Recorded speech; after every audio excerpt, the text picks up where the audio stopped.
Bueno, nos encontramos de nuevo aquí en otro episodio de Soma Podcast.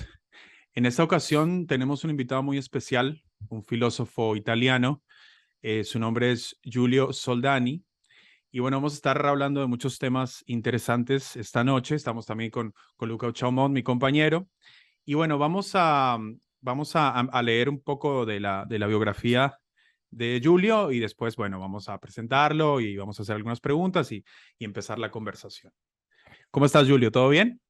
Muy bien, muchas gracias para la invitación. La verdad que a los dos es siempre como un placer poder compartir ideas, razonamientos, intercambiar y también mandamos un saludo a la audiencia, ¿no? Que siempre Genial, están ahí atentos, ¿no? A ver, gracias. perfecto. Bueno, nace en Italia en 1982, a orilla del mar Adriático. Estudios bachiller orientación clásica en el Liceo Torquato Tasso en Roma. Licenciado en Filosofía, Universidad de Roma, La Sapienza, con una tesis en Filosofía del Derecho sobre Estado de excepción y biopolítica. Cofundador de la revista Antasofía, del 2001 al 2005, entra en contacto directo con pensadores como Agamben, Virno, Perniola, Cavaletti, Catucci, De Carolis y Baccaro. Entre el 2006 y 2009 vive en Berlín, donde estudia alemán. En 2009 llega a la Argentina, empieza el doctorado en Filosofía y Teoría Política en la Facultad de Ciencias Sociales Beccario CONICET. 2011 se muda a Neuquén, donde participa de movimientos permaculturales, huerta orgánica y bioconstrucción. Allí funda con otras personas APCA, Asamblea Permanente del Comahuen por Neo Agua, que enfrenta la llegada del fracking a Sudamérica. Coorganizador del segundo Parlamento por el Agua y confirmatorio de la primera ordenanza municipal en contra del fracking de Latinoamérica, en Río Negro. Desde el 2000, escribe el libro Fracking, no es no, disponible en la web. Desde el 2017 estudia Qigong para la salud con el maestro Dr. Liu Ming y en 2020 se recibe de profesor de la misma disciplina. Bueno, Julio, es un montón, la verdad que me encanta ese camino que tomaste. Y bueno, nos gustaría empezar primero que todo preguntándote por qué te interesó la filosofía en primer lugar. Bueno, es una buena pregunta. Sinceramente, buscaba un estudio universitario que me permitiera tener una mirada a 360 grados. Y por ahí, con el riesgo de no poder especializarme en nada, pero poder tener una idea abierta sobre lo que es la realidad o, digamos, el ser humano, la naturaleza, o toda esta cosa que se van como, no sé cómo decirlo, pero se van como metiendo una dentro de la otra en lo que es la realidad, ¿no? Yo por eso siempre también en mi podcast lo llamo mundos paralelos, ¿no? Porque son varios mundos que están al mismo tiempo viviendo, conviviendo, compenetrándose, y en esa época me interesaba mucho la parte artística y la parte también política, y la única facultad que me permitía de estudiar estas cosas cruzando y saliendo un poco del hiperespecialismo era la Facultad de Filosofía, que en esa época tenía un plano de estudio bastante libre todavía, a pesar de que justo en el año que yo me anoté a la facultad, en 2001, empezó la reforma del Plan Boloña, que la verdad que merecería un episodio aparte para explicar lo que es, porque es Ok, una reforma universitaria del espacio, digamos, superior de enseñanza europeo, que ellos lo llaman de excepción, de excelencia, perdón, un sí. espacio de excelencia que en realidad reformaba las universidades, introducía un sistema de créditos universitarios y monetizaba el estudio, y sobre todo para la Facultad de Humanidades significaba como reducir los programas de estudio, los planes, y encasillar cada vez más en un esquema técnico, científico, todos los saberes Mm, eh, humanos, ¿no? Por eso después, como decía vos, la fundación de esta revista Antasofía, que significa antagonismo en filosofía, era justamente una idea de responder a este modelo que se nos venía encima, que hoy todavía rige, digamos, que es un modelo más estilo Estados Unidos, ¿no? En el mm, cual las facultades también la pública del Estado recibían financiación por parte de empresas. Y entonces había facultades que tenían más financiación, como puede ser alguna de ingeniería, que estaban hasta financiadas por la agencia que producían bombas, por ejemplo, y mezclaban, entonces hacían una especie de corporaciones dentro de la universidad y las facultades que no tenían financiación como filosofía la acoplaban con esta, ¿sí? Entonces se mezclaba totalmente el régimen de saber que iba a estar afectado por el problema económico de la financiación de la universidad, ¿no? Era bastante caótica. Por eso hicimos Santa Sofía, que en realidad al principio no era una revista, sino una especie de agrupación universitaria que ganó el centro de estudiantes, fuimos Como un representantes. movimiento, ¿no? Claro, una cosa de movimiento, nosotros decíamos que nos decían que eran anarcosituacionistas. Situacionistas son los situacionistas de Guy Debord, ¿no? De Internacional Situacionista de los 60, y bueno, la parte, digamos, libertaria, seguramente no en el sentido de este que está ahora Milei, ¿no? Eso Sí. no es libertario, ¿no? En el No, no, no. sentido, no, Totalmente. la historia española, de la Revolución Española, la Guerra Civil, etcétera, ¿sí? Fue una corriente anarco-libertaria que tanto en Italia como en España hubo una gran historia y también se trasladó acá a la Argentina, ¿no? Entonces, bueno, ahí nace esta cosa y de ahí nace la idea de reconfigurar la manera de estudiar, porque ya como esta cosa de los créditos, que un crédito eran 25 horas de estudio, nos parecía horrible y también hacía que el estudio mismo se iba a recortar y los programas se recortaban. Entonces nosotros dijimos, bueno, organizamos unos seminarios autogestivos e invitamos a la persona que nosotros queremos escuchar, los filósofos. Y ahí empezamos a invitar a Giorgio Agamben, Andrea Cavalletti, a todo lo que vos citaste Los que antes, nombré, sí.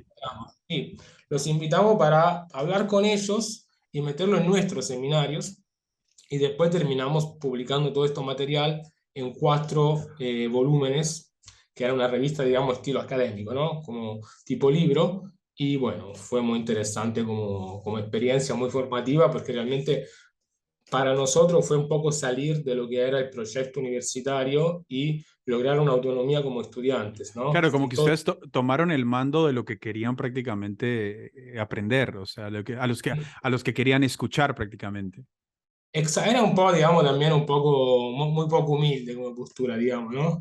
Pero también nos veíamos, o sea, teníamos 20 años, 25 como mucho, pero teníamos todo lo que, veíamos ver lo que se nos venía encima de cambio real y que estudiar de esa forma era un espanto, ¿no? Es como un poco funcionan los grados terciarios ahora, hacer 12 materias por año, todo pedacito, no se entiende nada, no Claro. sirve, ¿sí? Y No, que no es, queda nada tampoco, ¿no? Perdón, no Lucas. te queda nada, no te queda nada de nada. Entonces yo te digo, porque acá estoy cursando, lamentablemente el profesorado de italiano me obliga el Estado a Ujú. hacerlo para poder dar clases en las escuelas. Y bueno, me doy cuenta que es así, son todos pedacitos inútiles. Entonces, la verdad que ese pensamiento que tuvimos no estuvo nada mal. No, no, estuvo muy buena la idea, la verdad. Sí, Lucas, Te hago ¿querías una decir algo? consulta, Julio, ¿cómo te va?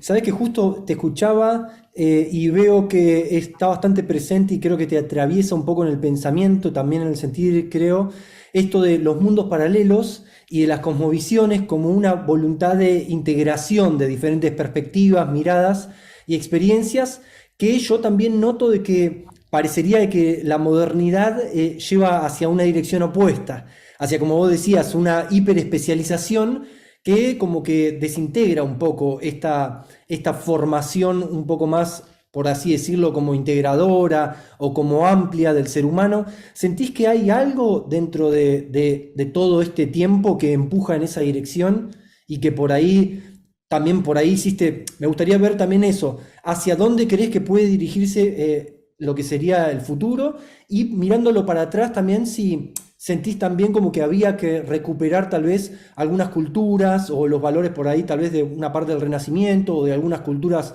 mesoamericanas, tal vez como con toda esa ambición. bueno, es una pregunta amplia. Y yo la verdad que soy sincero, no creo tener la verdad en el bolsillo, ¿no?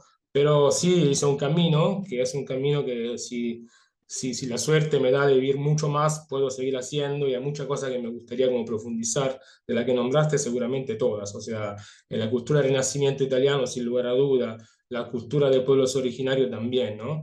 Y sobre este tema hay como que abrir un poco quizás la mirada y decir un par de cosas importantes. Una es que en realidad todos los países tuvieron pueblos originarios, ¿sí? Y los europeos también, ¿no? Y eso muchas veces lo olvidan. Entonces, eso es una cosa importante. Yo hace años atrás viajé al País Vasco, me invitaron, y era un encuentro internacional sobre fracking. Y yo justamente en esa época estaba viviendo en Neuquén, en la parte de la Patagonia del norte, y le fui a decir esto. Digo, miren, yo entré en contacto con los mapuches, si bien acá pasaron varias cosas que destrozaron un poco esa cultura, entre ellas un señor que se llamaba Roca, un señor que se llama Sarmiento y otro señor que se llamaba, que era de los salesianos, ¿no? Don Bosco, que fueron tres de los que más destrozaron la cultura mapuche en el territorio argentino, ¿no? Con la guerra, la escuela y la conversión al catolicismo, ¿no? Pero digo, a pesar de esto, digo, me di cuenta que la verdad la cultura originaria de la conexión con la tierra es fundamental y es una cultura que todos los pueblos tuvieron. Los etruscos, por ejemplo, antes de los romanos, tenían una profundísima cosmovisión que hoy se está empezando a reestudiar. Los romanos también en su mitología tenían esto. Y lo que pasó después con el cristianismo en diferentes maneras y de diferentes formas fue que toda esta conexión de la tierra, del ser humano, también la relación con su cuerpo, ¿no? Empezó a disolverse, ¿no? Y es un proceso muy interesante estudiarlo y muy largo también. Yo la verdad no soy experto en eso, tengo una idea vaga, pero no me focalicé en este estudio, pero es un proceso muy importante de entender cuáles son todas las creencias, todas las costumbres también de los pueblos europeos antes de la cristianización, muchas veces forzosa, ¿no? De ellos mismos. Y después, esto que llevó el mismo medioevo, la Edad Media, por ejemplo, mantiene alguna cosa todavía. Si nosotros leemos a Dante Alighieri, por ejemplo, la relación con el misticismo, ¿no? Hay muchas cosas todavía. Y después, a mano que avanza, hay como una especie de puja, ¿no? Entre lo que es la mirada científico-liberal protestante, podemos decir así, y el catolicismo que trata de retener, ¿no? Su visión geocéntrica, que de alguna forma para mí hereda cosas de la cultura oriental, pero la adapta al ejercicio del poder estilo imperial del Imperio Romano, ¿no? Y la iglesia para mí no es nada más que eso. Es como una especie de, ¿no? de hija del Imperio Romano, pero sobrepasada de teología política, ¿no? Y bueno, entonces eso es muy interesante también pensarlo de esta manera, volver a esta, digamos, originariedad en el sentido de conexión con el cosmos, con la Tierra, ¿no? Y también el Sentí que Sí, perdón, Lucas, en dale. paralelo, disculpa Santi, sentí No, que en no. paralelo también está esta presencia de como de la caída también de la fe, en algún sentido no ortodoxamente religioso, sino como de un valor de trascendencia. En el mismo momento que perdemos esta como visión y esta relación con la tierra, al mismo tiempo se exalta el individuo y se pierde un poco también la fe y supongo que, como decíamos, estos valores o visiones también de trascendencia. Para mí no se exalta el individuo, es justo al revés. El individuo se anula dentro de un sistema que es a la vez económico, tecnológico y también de creencia, ¿no? Entonces habría un poco que ver lo que decía Walter Benjamin, ¿no? A principios de siglo, un poco desarrollando un poco más lo que decía Weber un poco antes, que en realidad el capitalismo es una religión, ¿sí? Entonces, esa religión que se llama capitalismo hoy día en realidad es la religión que reina en el mundo y no solamente en los países capitalistas. Ese es el tema, que tenemos un desarrollo más, que es un poco lo que decía también George Bataille en los 50, cuando hablaba del capitalismo y que de su única posibilidad de real desarrollo era en el mundo comunista, ¿no? Entonces, si sin comunismo no se hubiese podido desarrollar el capitalismo de una forma más avanzada, y es lo que hoy estamos viendo con China, básicamente, ¿no? Entonces, yo creo que el individuo se anula y quizás dentro de China, para mí China en unos cuantos años, no sé cuándo, va a ser el país que realmente va a llevar a la máxima contradicción el tema del capitalismo y de lo que vos decías de la relación con el individuo. Porque en su triple cultura de base, taoísta, budista y confuciana, en un momento van a chocar con el desarrollo técnico, industrial y económico que están teniendo. O sea, es una cosa que ya no pueden más, para mí en un momento no se va a poder soportar más esa cosa, ¿no? Y es para mí, digo, no sé en cuántos años, ¿no? Pero en un momento se va a chocar esa cuestión. Yo en China, por ejemplo, ahora que la nombras a la China, creo que China es para mí, y creo que está muy ahora muy explícito, es el modelo tecnocrático que se quiere como expandir a nivel mundial. Obviamente ese totalitarismo futurista tecnológico, ¿no? Y siento de que en un futuro lo que quieren hacer realmente es convertir a todo el mundo en China. Esta cuestión de la vigilancia masiva, de la cuestión de todo el Internet de las cosas y todo esto, ¿no? Y para mí, digamos, como que el verdadero peligro es que esta comunismo extraño tecnocrático que tienen ahí, capitalista por un lado, pero comunista por el otro y todo, es para mí lo que se quiere de alguna manera filtrar en todo el mundo, ¿no? Como un tipo de utopía infernal, prácticamente. Yo lo veo de Sí, esa manera, ¿no? sí, puede Pero, ser. Yo creo que lo use más Occidente en realidad, ¿viste? Como creo que claro, Occidente quiera más asumir esa dimensión. Para mí, eso que vos acabas de nombrar, que seguramente es una realidad en China, yo no viajé nunca, la verdad que ni pienso hacerlo, pero por ahora, pero el tema es que eso que vemos hoy es la cáscara de China. O sea, son los últimos ni siquiera 100 años, ¿sí? Entonces tenemos que pensar que es un país que tiene 5.000 años de cultura. ¿Sí? claro, claro. Lo mismo Italia, tiene más de 2.000 años de cultura. Es verdad que muchas cosas lograron destrozarla, ¿sí? Y lo que decía Pasolini, de que en este año justamente son los 100 años del nacimiento y son los últimos días de una reseña muy linda acá en Buenos Aires de películas de él, en el Teatro Pasolini San es Martín. hermoso, es hermoso. Él decía, dice, el consumismo llegó a un nivel de construcción, de destrucción del individuo italiano mucho más profundo de lo que es el fascismo, ¿sí? Mm, Y mucho más incontrolable. Entonces, es verdad, vamos a ver si realmente podemos de alguna forma recuperar toda esa historia con la diferencia de que mientras en China, a pesar de que dinastía tras dinastía que hacían tabula rasa de lo que había pasado a nivel político antes, en Italia no fue tan así, hubo más conservación, digamos, de lo que era, pero de alguna forma hubo más destrucción de la cultura, llamámosla tradicional, de alguna claro. forma. Sí, porque a veces siento que China es irreconocible, porque yo leo, digamos, a Lao Tse y bueno, muchas cuestiones, muchas filosofías o visiones espirituales que vienen de China. Bueno, lo que tú practicas, el Qigong, por ejemplo, como que no se relacionan para nada con la sociedad actual de la China. Es como si fueran dos mundos completamente diferentes, como también, por ejemplo, ves a Japón con sus tradiciones espirituales también y su como adoración por la naturaleza y su sensibilidad y todo. Y por otro lado ves una cultura de suicidios masivos también, de hipercapitalismo, producción, consumismo y es como que a veces es difícil imaginarse esa dicotomía, ¿no? De que hay una tradición tan bella por un lado y al mismo tiempo como una actualidad robótica, inconsciente, secular y nada, es muy curioso ese fenómeno, Sí, ¿no? pero eso en realidad, si somos un poco así, un poco, digamos, sinceros, eso pasó en todas las épocas del mundo. Sí, es cierto, es cierto. Bueno, Así que, acá también, por ejemplo, acá existe esa dicotomía. Bueno, yo o sea, me llamó mucho la atención cuando hablaste, por ejemplo, de esta sabiduría ancestral y esta cosmovisión también que se perdió en Europa, ¿no? De los pueblos originarios, porque muy bien como tú lo dijiste, Europa también tiene sus pueblos originarios. Y entonces yo siempre como que me pregunto, ¿cómo puede el europeo actual conectarse de alguna manera con esa tradición tan antigua y poder no solo como encantarse con su filosofía o con su forma de ver las cosas, sino también aplicarla a la vida corriente, porque siento de que por un lado están la gente religiosa católica,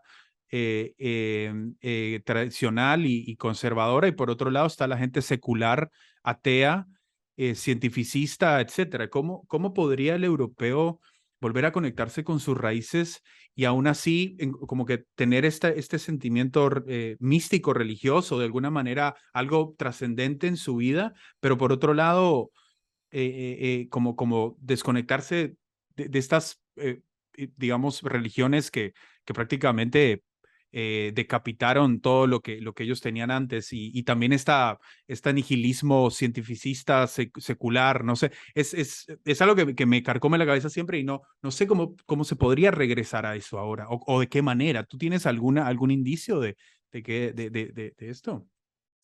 Bueno, no es una pregunta fácil, ¿no? No, yo sé, Pero yo lo sé. digamos que yo te puedo hablar de mi experiencia, más que nada. Y seguramente una experiencia que tuve fue en relación también a lo que estudié, de un retorno hacia el individuo, hacia el cuerpo, ¿no? El tema de la Mm, corporeidad es muy importante. Digamos que en la filosofía occidental moderna lo introduce Nietzsche, ¿no? En Europa, retomando algunas ideas de Schopenhauer. ¿M? Y, eh, y seguramente después de Nietzsche, bueno, hay varias cosas y Foucault es el que realmente empieza en un momento a replantear ciertos problemas, ¿no? Entonces, este tema de la corporeidad es un tema muy importante y que es parte de la pérdida de la originariedad, digamos, de los europeos. Perdimos la relación con el cuerpo, ¿no? mm, Y esta cosa no es menor porque tampoco creo que este discurso puede agotarse en lo que es el planteo, por ejemplo, en los 50 del feminismo italiano, es muy interesante también, de la expropiación del cuerpo y la extracción del cuerpo de la maquinaria, sobre todo de la mujer, de la maquinaria de producción capitalista, ¿no? No es solamente eso. Y el tema de la vuelta al cuerpo es un tema interesante y muy complejo también, que abre como varias puertas. Una puerta es la puerta del tema del manejo energético, otra puerta es la puerta del manejo espiritual y otra aún es el manejo de la visión holística, ¿no? Son quizás tres partes que están en el cuerpo pero no se ven y ahí tenemos un problema grande, porque la ciencia occidental sabemos que se maneja por cálculo y por visión, ¿sí? Si ve algo, por ejemplo la medicina, ¿no? La anatomopatología nace con la disección de los muertos, de los cuerpos muertos, y en una película muy linda que yo recomiendo ver sobre Galileo Galilei, que está en YouTube, de Liliana Cavani, película de 1968, empieza con el debate sobre en una facultad universitaria si efectivamente en el cuerpo muerto estaban o no los canales energéticos de que hablaba hasta Galeno, ¿no? Médico griego. Y abren el cadáver y dicen, no, no están porque nadie lo puede ver. ¿Mm? mm, Entonces, hoy día es un tema todavía abierto, esto, por ejemplo, con temas de, como terapia tipo la acupuntura, si no se ve, no existe. Eso claro. es un problema, porque quiere decir que perdimos cierta sensibilidad, digamos, y que nuestros cinco sentidos son solamente sentidos externos, hacia afuera, ¿no? Lao Tse, por ejemplo, mismo vos lo citaste, habla de la mirada interna, mirar hacia adentro, ¿no? O mirar a través de las cosas. Entonces, esta cosa de la recuperación de un espíritu originario seguramente tiene que ver con el tema de la recuperación del cuerpo, ¿no? Este cuerpo es tan importante en Occidente, tan importante que ustedes piensen que todo el concepto de soberanía del Estado, del rey, que viene de soberano, del rey, en realidad nace de esta mistificación del cuerpo del rey, que al ser al igual que el cuerpo de Cristo, que no puede morir, el cuerpo del rey no puede morir. Entonces puede cambiar la persona que va a ser rey, pero la figura jurídico, teológico, política del rey, del soberano, es inmortal. Y esta cosa pasó al Estado, después de la Revolución Francesa, cuando los franceses dijeron matamos al rey, no mataron a Luis XIV nada más, sino que mataron a la institución de la soberanía, ¿no? Y pasaron esta soberanía al Estado. Entonces, toda esta dinámica del cuerpo se ve como el cuerpo se ha alejado del ser del individuo, que se ha proyectado de una forma casi, diría, de prótesis dentro de la Mm. institución sociopolítica. Entonces, ese alejamiento es como no es menor, porque realmente hace que cada uno se aleja de su cuerpo y proyecta su corporeidad dentro de lo que es el poder institucional, ¿no? Entonces, para mí, esa cosa, y eso obviamente es un principio, si ustedes lo quieren, lo podemos llamar anarquista, en el sentido que va a cuestionar la legitimidad corporal del poder y plantea la vuelta al poder corporal de cada uno. No sé si se entiende un Yo poco la también, propuesta. Santi, vos cuando por ahí planteabas eso, yo también lo veo como, no sé si decir Europa y el resto de los continentes, sino el decir es el conflicto casi constitutivo del ser humano, de lo que es la razón y el cuerpo. O sea, la razón también lo veo como la institución que genera orden, como decir el rey después pasa al Estado. Simbólicamente es nuestra capacidad de crear un discernimiento que prospera en un orden tan necesario como para un colectivo, y creo que desde ahí nace un poco el conflicto. Como habíamos hablado también en otro podcast, que hablábamos del antropólogo Pierre Clastres en su estudio sobre los pueblos originarios, y decía cómo cuando estaban en contra de la creación de un Estado, en contra de la creación de una acumulación de recursos, porque sabían que derivaba en eso, y en contra de la concentración o un crecimiento muy amplio de lo que era la tribu. Trataban de descentralizar, y de esa manera era como se mantenía un equilibrio en algún principio. Y obviamente que Europa es una concentración mucho más marcada que lo que serían otras culturas en donde trataban de vivir en las extensiones. Y de ahí también nace que, bueno, nace todo lo que es el imperio de la razón también. Por eso que le va a ser tan difícil, porque ellos tuvieron como también, es el epicentro, en donde el iluminismo y todo cortan como toda una experiencia por ahí también más subyugada por el misticismo y todo, y se explora como un poco más el potencial también de la mente, y después es difícil lograr el equilibrio cuando se dan cuenta también de todo lo que eso puede traer. Sí, y además tenemos que tener en cuenta otra cosa, que es un continente que está plagado por la historia de la guerra. O sea que hay un continente de guerras permanentes, inclusive de guerras civiles, de guerras religiosas, que son guerras que son terribles, porque la verdad que no tienen límite, ¿no? Nosotros, por ejemplo, 1500, 1600, la guerra de religión, hubo un momento en que eran los teólogos lo que marcaban, digamos, el límite de la guerra, ¿no? ¿Dónde está?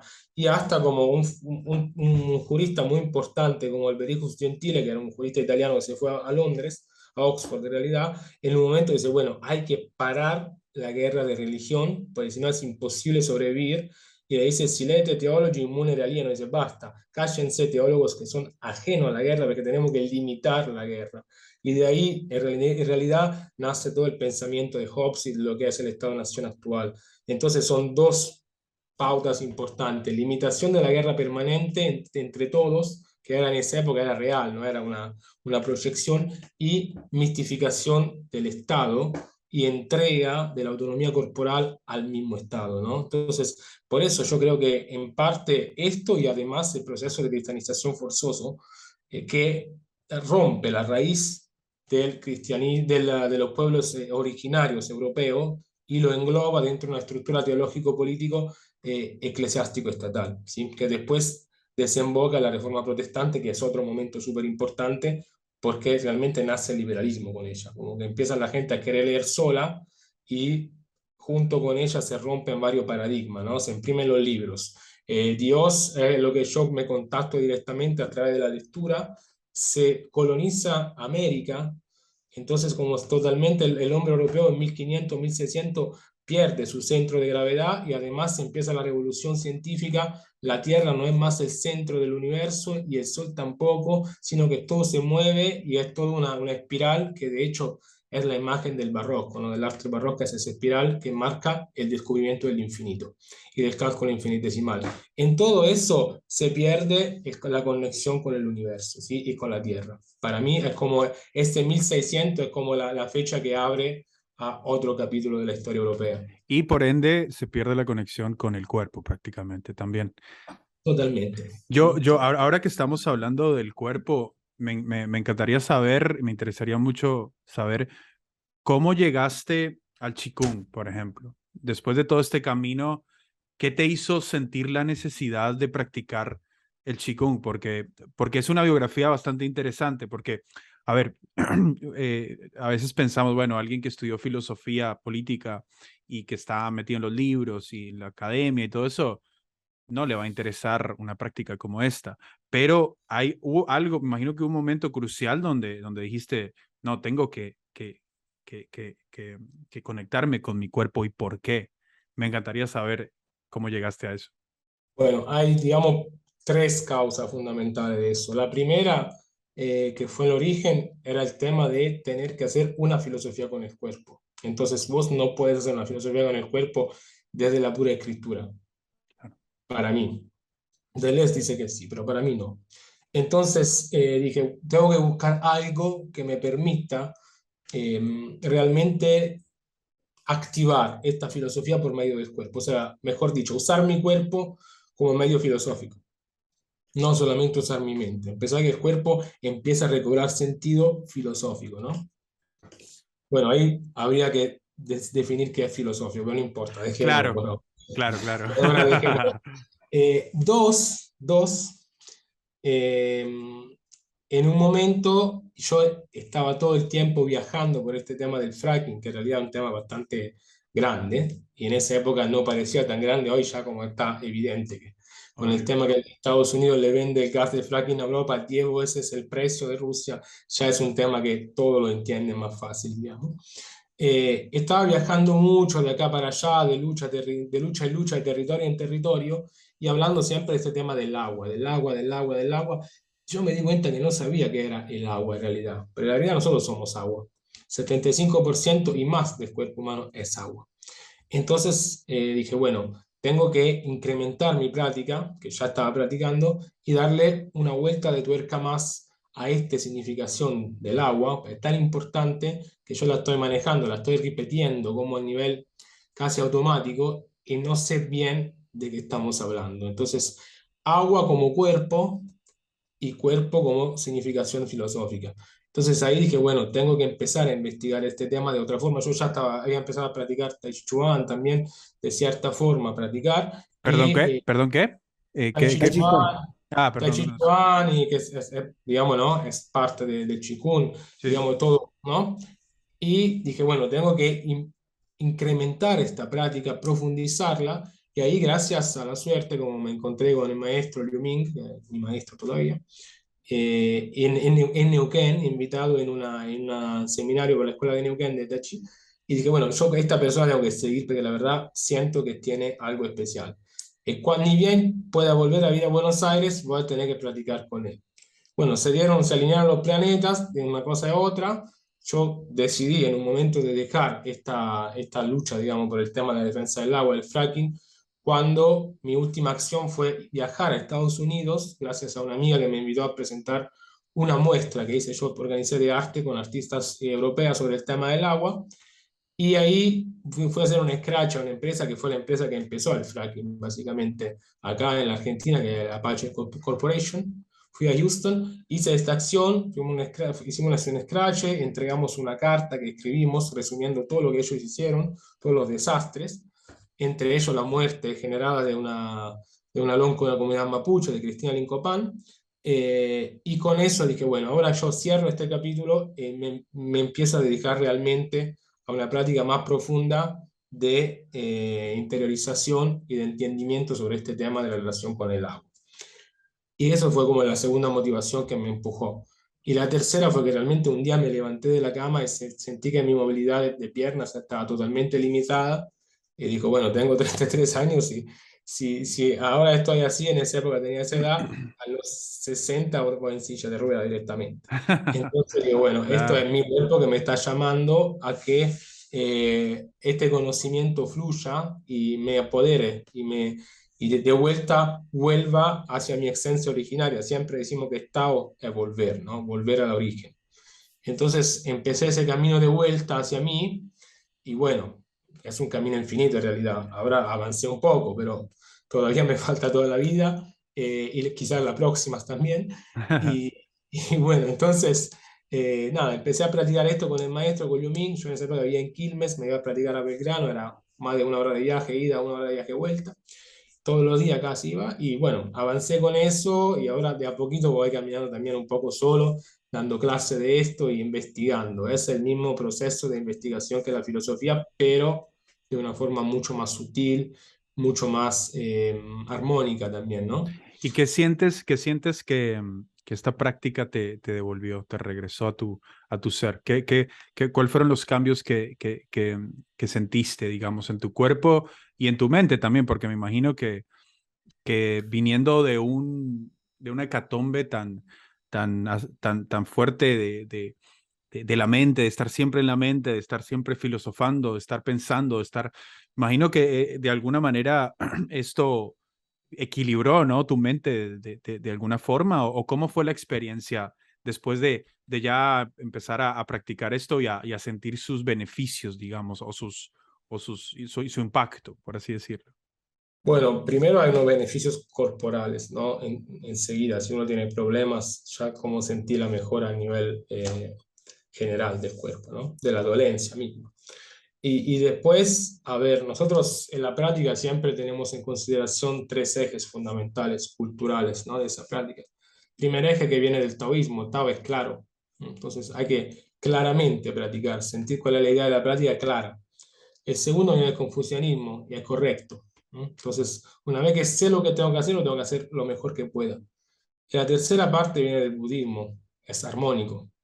Entonces, como resultado de claro y correcto, tengo la armonía. Y la armonía sirve para destrabar fundamentalmente y hacer que fluya la energía de manera que no se estanque y que cada estancamiento produce una enfermedad. Entonces, en realidad es una práctica de sanación permanente, continua, que se tiene que dar todos los días. Y que realmente siento esto, que se alinea mi cuerpo, que todo lo que hago en realidad no es mucho más que alinear la relación entre los 210 huesos que tenemos en el cuerpo, las 230 articulaciones y hacer que esa relación entre hueso, ligamento, tendón, sangre, carne, piel y pelo vello sea correcta, ¿sí? Entonces, eso correcto adentro quiere decir correcto afuera. Y la relación entre cielo y tierra, en el medio que nosotros estamos, en realidad viene de ese correcto que puedo encontrar y conseguir respetando también la relación de los yin y de los yang, ¿no? Entonces, eso es lo que realmente es la práctica y todos los beneficios que se dan son muchísimos, son beneficios que a veces uno por ahí ni siquiera detecta, ¿no? Pero sí se dan. Yo sí me dio un montón de beneficios y quiero seguir practicando para tener más beneficios inclusive. Pero la verdad Claro, que no hay nada más lindo de la vida que poder disfrutar la vida. claro, y aparte me imagino que es como un tipo de meditación también, ¿no? Siento de que no importa de dónde venga la práctica, siempre tiende a ir a como armonizar la mente, el cuerpo y el corazón de alguna manera, ¿no? Seguro, seguro. Los tres aspectos. Sea de la China, sea yoga, sea meditación. Siento y ya que estamos hablando de pueblos originarios, creo que cuando un pueblo originario tiene una práctica, creo que siempre tiene que ver, hasta los mismos místicos, ¿no?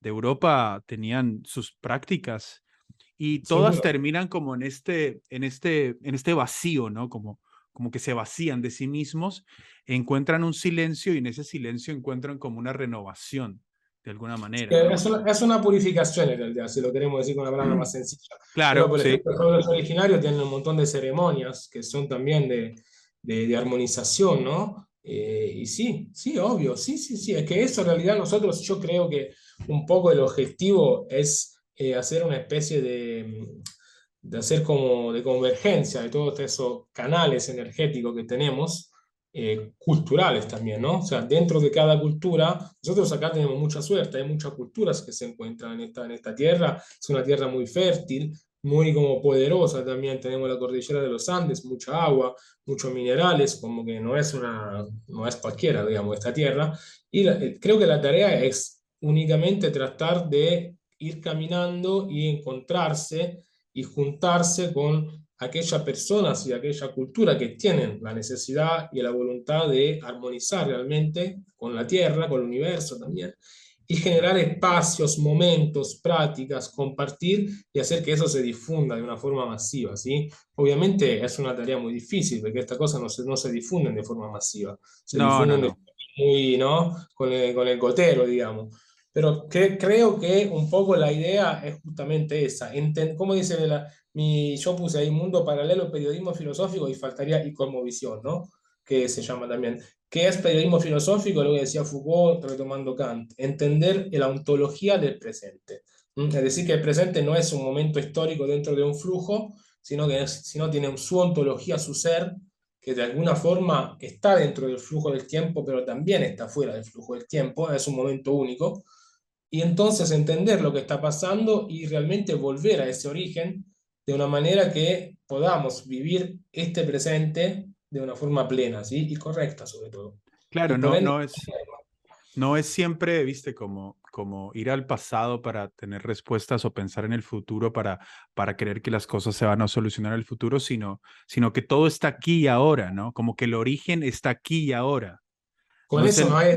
no quiero decir que no hay que estudiar la historia, al revés, No, no, pero, no, pero totalmente es cierto. esa manera que yo, por ejemplo, la planteé en mi primer podcast, o el segundo creo, que justamente hablaba de esta manera de estar dentro de las cosas, estar adentro al mismo tiempo estar afuera.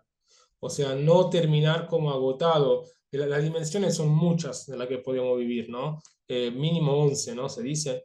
Nosotros si llegamos a 3 ya es mucho. La capacidad de nuestra mente de un 100%, Einstein creo que llegó a un 12%, y la misma cosa vale con el cuerpo. El cuerpo también tiene la misma potencialidad que la mente, porque somos una cosa sola en realidad. Exacto. Sí, cuando se Entonces, mira separado es un problema realmente. Y ese es el gran problema que ha sucedido, es la separación de todo, ¿no? Es como la dicotomía de todo, en lugar de, como vos hablaste, de algo holístico, de una visión holística del mundo y del cuerpo y que todo es un organismo que se complementa a sí mismo. No, no, no estamos fuera de la creación, digamos. La creación somos no, es nosotros la falta, exacto, es la falta de respeto, porque la verdad que cuando uno piensa la materia por separado de la energía, si queremos totalmente. totalmente, El dualismo, sí, sí, sí. ahí ya estamos perdiendo el todo, porque en realidad lo que genera la potencia, y eso el arte marcial que te lo enseña también, es la relación correcta, ¿no? Entonces, si todos van hacia el mismo punto, seguramente se genera otro tipo de alcance, ¿no? Si no, es cada uno disparado. Y lo vemos un poco lo que pasa acá en Argentina, por ejemplo, ¿no? Que no hay manera de ponerse de acuerdo entre dos personas. No, sí, es cierto. Yo te quería hacer una pregunta, ya que hablamos de cosmovisión. Me imagino que para vos el concepto de cosmovisión es bastante importante.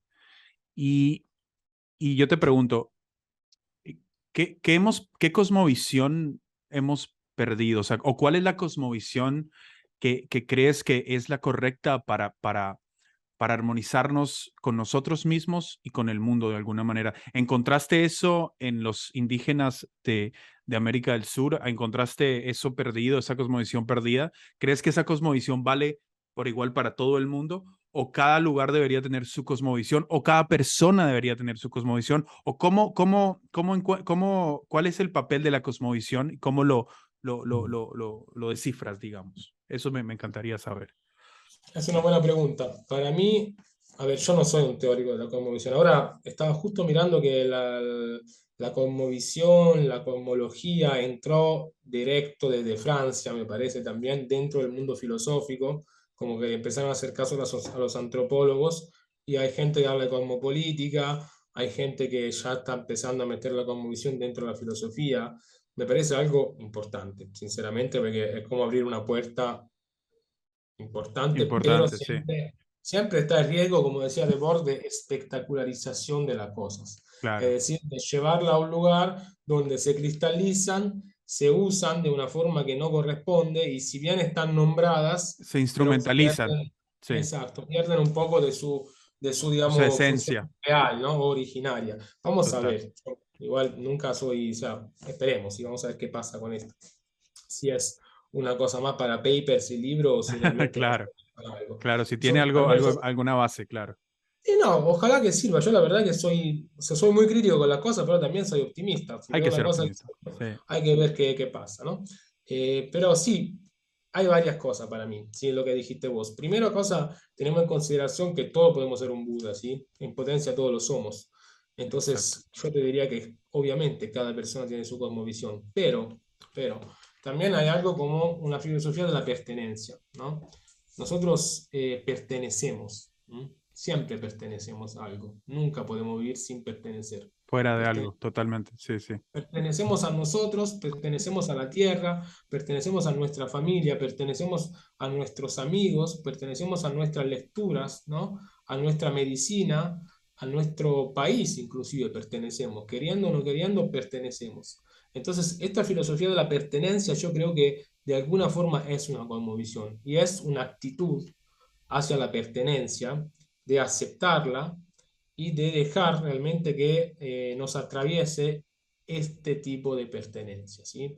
preguntarse qué es la pertenencia que me caracteriza, ¿no? Es un poco, si querés, la operación al revés del todo el tema de la creación de la subjetividad, ¿no? De la relación entre sujeto y objeto, de este sujeto occidental, ¿no? Que domina el objeto, que lo indica, lo nombra con el lenguaje, ¿no? Acá es justamente al revés. ¿Qué quiere decir que mi cuerpo, que mi yo, que mi ser, mi campo energético pertenezca a algo, ¿sí? O sea, de qué manera esta pertenencia me caracteriza, cómo soy yo que me adapto a una situación más grande, ¿no? Entonces yo creo que esto es un poco, quizás, un camino para poder entender algo más de la cosmovisión y es un poco un desafío, digamos, ¿no? Porque todos estamos en el molde del yo. ¿Mm? Te hago una consulta, Julio, ahí que justo planteabas este tema y me parece interesante. Se me abre también como una idea y es la de cómo considerás en esto de la filosofía, como decís, de la pertenencia, este momento tan particular en donde existe esta condición en donde cada uno se autopercibe de una manera y se va generando como una diversidad muy amplia también dentro de estas nuevas corrientes que están siendo más presentes. ¿Cómo ves esto la pertenencia? ¿Tiene algún límite o puede ser de que esté generando una diversidad en la que, cómo lo ves? ¿Para dónde podría dirigirnos esa diversidad y esta apertura de todo lo autopercibible por el individuo, como Bueno, acá identidad, como forma? para mí hay que romper un poco esa dicotomía entre individuo y sociedad, ¿no? Si nosotros seguimos pensando así, yo creo que no vamos a lograr nunca superar el problema. Es como cuando vos te dicen, vos sos de Boca o de River, de ninguno de los dos. No, pero vos Boca o River, vos sos peronista o sos radical. Claro. Esa manera de pensar creo que hay realmente que agarrar, como decía Nietzsche, un martillo y romperla toda, ¿sí? Como que, Pero también siento, por ejemplo, de que la subjetividad, estamos hablando justamente con Lucas el otro día de esto, de que hay una subjetividad extrema donde ya se empieza a vivir una fantasía, ¿no? Donde las personas bueno, sienten una libertad de autodenominarse como se les dé la gana y ya es como un juego donde todos pueden ser todo y todo se vale y se pierde como la tierra, se pierde como algo muy esencial y también creo que se llega a una confusión tan grande que en realidad ya no es como esa libertad de percibirse, o sea, de tener la libertad de sentirse como uno se siente y expresarlo, sino ya es más como un juego que le bueno. quita validez y le quita ay, no sé cómo decir esta palabra, pero como tierra a la persona, como que está prácticamente en una subjetividad esquizofrénica. Como objetividad, es algo que ya no es más objetivo, sino es totalmente Exactamente. Y yo aleatorio. creo que ahí está el peligro o sea, yo pienso que la percepción de uno mismo es infinita, obviamente, ¿no? Pero también existen, digamos, las mismas experiencias que nos tocó como seres humanos. O sea, a mí me tocó nacer en un país, me tocó nacer en una experiencia como hombre, digamos, me tocó en una familia así, me tocó. Y eso, claro, eso todo se puede ir quebrando. Yo no tengo que estar limitado por mi entorno, pero hasta cierto punto también la experiencia que yo estoy teniendo tiene una validez y tengo que también saber cuáles son los límites de como, qué es importante realmente en lo que yo soy. No tengo que ser un rebelde sin causa y decir, bueno, yo no soy esto y todo se vale y yo me puedo percibir como un perro si quiero y me tienen que aceptar y todo eso, como que hay algo muy enfermo en esa forma de pensar de ahora y creo que no está llegando a ningún lado y solo está confundiendo a las personas y está como creando una cultura de victimismo donde las personas simplemente se sienten con la libertad de decir que son lo que sean que son y los otros tienen que respetarlas y tratarlas como si fueran niños. Y entonces ahí se está creando como una cultura de la víctima y eso creo que es muy peligroso porque se pierde como el carácter de la persona, se pierde como la fortaleza, se pierde como también una personalidad que se necesita para atravesar momentos tan oscuros como el ser humano está pasando ahorita, ¿no? Y si empezamos a crear esta cultura de la víctima, entonces se crea una debilidad tan grande en el individuo que creo que nada, que es muy manipulable, es muy maleable y no llega a ningún lugar. No sé qué pensás de vos, si más o menos entendiste un poco de lo que te estoy diciendo, porque es un tema bastante complejo. Sí, sí. Bueno, mira, hay varias cosas que para decir. Vamos de más fácil a más difícil, ¿sí? Más fácil, lo que vos acabas un poco de describir, es que lo que Nietzsche llama la moral de los esclavos. Es decir, que si en una época era que todos se tenían que juntar bajo la misma idea, no sé, o una ideología, para decir una cosa que es más fácil de entender, ¿no? Todo comunista, todo fascista, todo peronista, todo lo que sea una ideología. Bueno, hoy día, ¿cómo fue el liberalismo lo que ganó la pulsada, digamos, después de la Segunda Guerra Mundial, por lo menos en Occidente? Y detrás del liberalismo, muchos pensadores y personajes que aprovecharon de esa victoria para eh, plantear y para meter cierta idea de individuo, de individualismo particular, finalizada a X cosas. Puede ser inclusive la limitación del crecimiento poblacional, por ejemplo, ¿no? Para decir la más extrema, ¿no?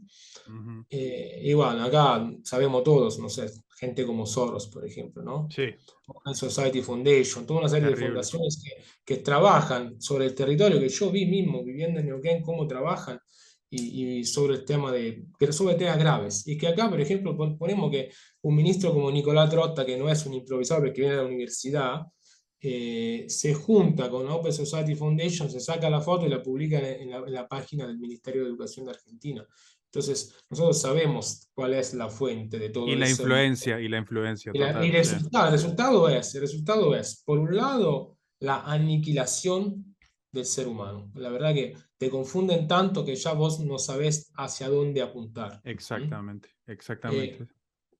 pero esto, ojo, pero eso es muy peligroso, Y ¿sí? esto viene, perdón que te interrumpa, pero solo para que se entienda la gente que está escuchando, que yo estoy yendo más a la base de esta confusión. Yo sé que esta confusión no viene de las personas individuales como una enfermedad que se propagó, sino para mí hay un ente que planea estas confusiones como políticas, como ideologías y las inserta en la población y porque les conviene realmente que la gente esté confundida y les conviene, como vos decís, aniquilar el ser humano como individuo en su psicología, digamos. O sea, Sí, pero desfragmentarlo. Sí, ojo, porque a la vez, como nosotros leímos a Hannah Arendt y aprendimos la historia del totalitarismo y su dispositivo, cómo funciona, también son las personas culpables de totalmente, totalmente, este tipo de totalmente. régimen. ¿Sí? Entonces, la culpa es de un lado y Y de del la otro. otra. El que le come y el que le da de comer, como dicen, ¿no? Exacto, porque son lobos disfrazados de corderos, pero también hay quien quiere jugar a este juego. Entonces, lamentablemente, acá somos todos grandes en este mundo. Totalmente. Hoy con Internet, más que nunca, podemos, como decía Humberto Eco, Internet ayuda a lo que saben y ridiculiza y aniquila lo que no saben. Es la Claro. verdad. Que Si es vos sabés algo, como lo que pasó en el 2000, lo que empezó con la enfermedad y todo esto. Bueno, en el 2000, lo que empezó ahí y cómo la gente lo abordó es exactamente lo mismo. Es exactamente lo mismo. Bueno, justo esto iba, ¿sí? Porque en realidad, yo te decía, filosofía de la pertenencia es una cosa que obviamente si vos perteneces es muy difícil que te pierdas, porque vos tenés tu Sí. Estás jerarquía, arraigado a algo, estás o sea, arraigado a tu una raíz, fuente. tu raíz son diferentes, no es solamente una pertenencia. Y algunas son buenas, otras malas también, ojo, no es que Total. es solamente positivo, pero es No, una pertenencia, ¿no?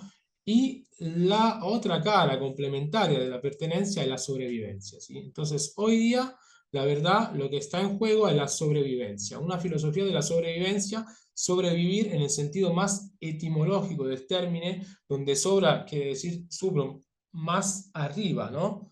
Estar más arriba de la vida, cómo te la están proyectando o proponiendo hoy día todos los dispositivos institucionales en on que se toman el atrevimiento de decir, bueno, vos tenés que comer así, descansar así, vestirte así, curarte así, amar así, odiar así, estudiar así, etcétera, etcétera, etcétera, ¿no?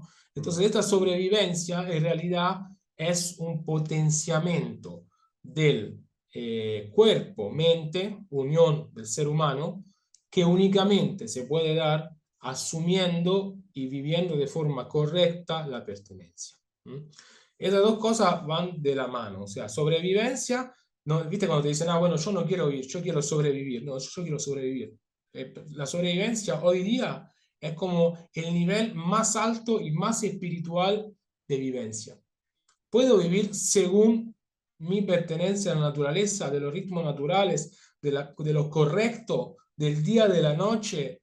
Puedo vivir de la alimentación, de la ayuna. Puedo vivir del amor, de las codificaciones correctas de lo que son los ciclos y los ritmos naturales, el respeto realmente de la cosmovisión y de que el universo que esté afuera también funciona en mí de una forma armónica, con el todo. Bueno, yo a eso lo llamo sobrevivencia. Vivir según la regla correcta, armónica y clara de la naturaleza, ¿sí? Y sabes que se me vino a la cabeza ahorita que me parece importante que vos estás siendo como de una múltiple, como que cuando dijiste lo de la corriente de la naturaleza, ¿no? Como que hay algo simple en eso, hay una simpleza, pero no por simpleza quiere decir falta de complejidad.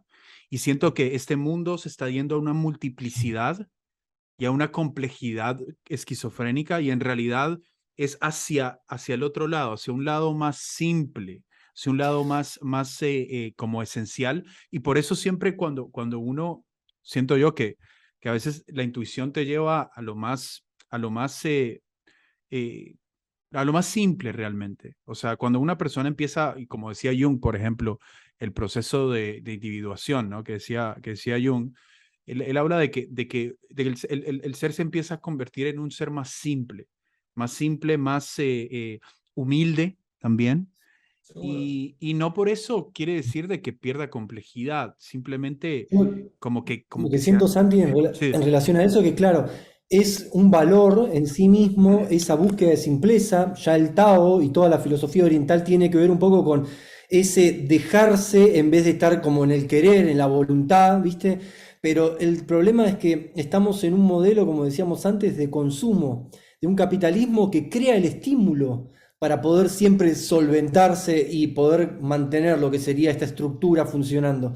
Entonces, esa simpleza va en contra de tal vez de ese totalmente, modelo que también totalmente, en algún totalmente. sentido es el estado de bienestar, que también seduce y que atrae a gente. Y después es eso, consumimos tanta azúcar procesada que probamos un alimento y ya ni siquiera le sentimos un atractivo o un placer.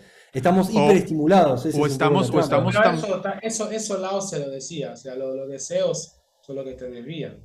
Y hoy día los deseos son estos, el consumo básicamente, ¿no?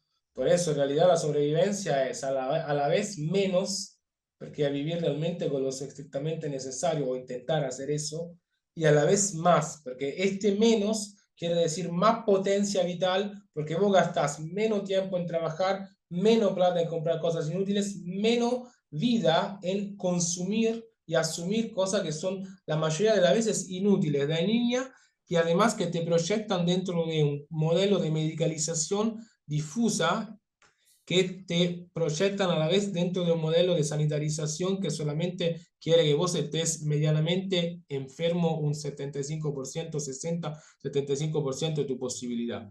Entonces, ese es el tema. Realmente acá es zen, en menos es más, pero hay que entender cómo, ¿no? Ese es el problema. Sí, sí, sí, totalmente.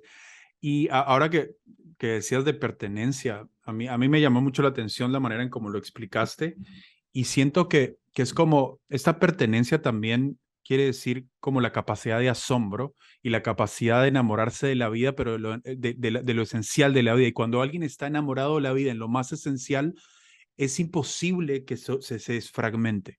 Es imposible porque es una pertenencia, estás conectado realmente con una fuente. Y como vos decís, cada persona tiene sus formas de pensar y todo, ¿no? No quiere decir de que sea algo único, pero sí hay algo que de alguna manera nos conecta y es cuando tu sensibilidad llega a una profundidad tal y otra persona también llega a esa profundidad, son prácticamente la misma. Y para mí ese es el sentido de pertenencia, cuando haces comunión con la naturaleza de alguna manera, haces alguna alquimia donde ya estas cosas de la capitalismo y toda la esquizofrenia del mundo moderno ya no te secuestran el alma, ya no te seducen, porque estás como enamorado de la esencia de las cosas, de la vida. Y para mí, no sé si vos estás de acuerdo, sería lo mismo que el sentido de pertenencia, ¿no? Seguro, para mí la primera pertenencia es el aire, porque todos respiramos el mismo aire y todos tenemos como tarea fundamental inhalar y exhalar para poder seguir vivos. Entonces la relación entre pertenencia y sobrevivencia se da en el aire, básicamente, que es, además de ser nuestra fuente vital primera, porque vos podés respirar, podés estar sin respirar muy poco tiempo, sin comer y beber mucho más tiempo. Claro. Además de eso, también es la tarea que nosotros tenemos como seres de exhalar, inhalar lo correcto y exhalar lo correcto, tanto para nuestro cuerpo como para todo lo que está afuera, ¿sí? Esa correcta inhalación y exhalación se llama salud, ¿no? Se llama altruismo, se llama pertenencia real, ¿no? Entonces, pertenecer primero es, sé qué uso voy a tener que hacer de este aire que me mantiene vivo. Bueno, ese es el primer recurso en absoluto. Entonces, si sé cómo usar ese recurso de forma correcta, ya yo estoy perteneciendo a un ciclo natural. Si no lo sé, ya estoy perteneciendo mucho menos a un ciclo natural. Entonces, antes de cualquier tipo de proceso psíquico o de individuación, Claro, se empieza por lo más básico, lo más de tierra, es la misma respiración, obviamente, claro. exactamente, es como este aire que está acá, en realidad es el mismo aire que está en Júpiter o en otro sistema solar, solamente es una variación, digamos, de configuración del aire, ni más ni menos. Nosotros estamos haciendo esto acá y este tiene una repercusión también muy lejos de nosotros, hasta el centro del universo, te diría. Todos estamos afectados y afectamos a la vez ese centro del universo. Entonces yo creo que la pertenencia es esto. ¿Podemos hacer esto? Bueno, después hablamos de todo el resto, ¿sí? De la forma de producción, de la colectivización de medios de producción, de, no sé, de reducir las emisiones, toda una serie de cosas. Pero realmente yo creo que la primera tarea de cada uno es esta. Y la verdad que esa tarea parece muy fácil y es muy difícil. Y también, perdón, sigue, disculpa, sigue. Sí, cierto. Parece no afectar demasiado toda la esfera social y afecta muchísimo, porque la verdad que te cambia la frecuencia vibratoria. Entonces, cuando cambia tu frecuencia vibratoria, cuando vos entras en contacto con otra frecuencia vibratoria, si la tuya es más pura, seguramente es la tuya que de alguna forma va a afectar y a modificar y a influenciar el contexto. Y también estaba pensando que tú decías la respiración y ya después pasando, digamos, a las impresiones, ¿no? Como, ¿qué consumimos? No solo en la comida, porque la gente últimamente se enfoca mucho en la comida. Yo sé que es igual de importante, obviamente, pero hay mucha gente saludable de cuerpo y de cabeza, es prácticamente comen comida chatarra todo el tiempo por medio de la cabeza, las impresiones, ¿qué ves todo el día? ¿A qué te expones? ¿No? ¿Qué música escuchas? ¿Qué libros lees? ¿De qué manera te interactúas con las personas? O sea, o sea como que hay un montón de intoxicación mental que yo creo que hace como que adormece a las personas de tal forma que para mí es súper importante, no sé, creo, esta cuestión de saber qué consumís por medio de la mente también, ¿no? ¿Cuál es la consumición que estás teniendo? Porque yo me he dado cuenta que hay muchas personas que viven una vida sana y todo, pero a fin de cuentas como que no cuidan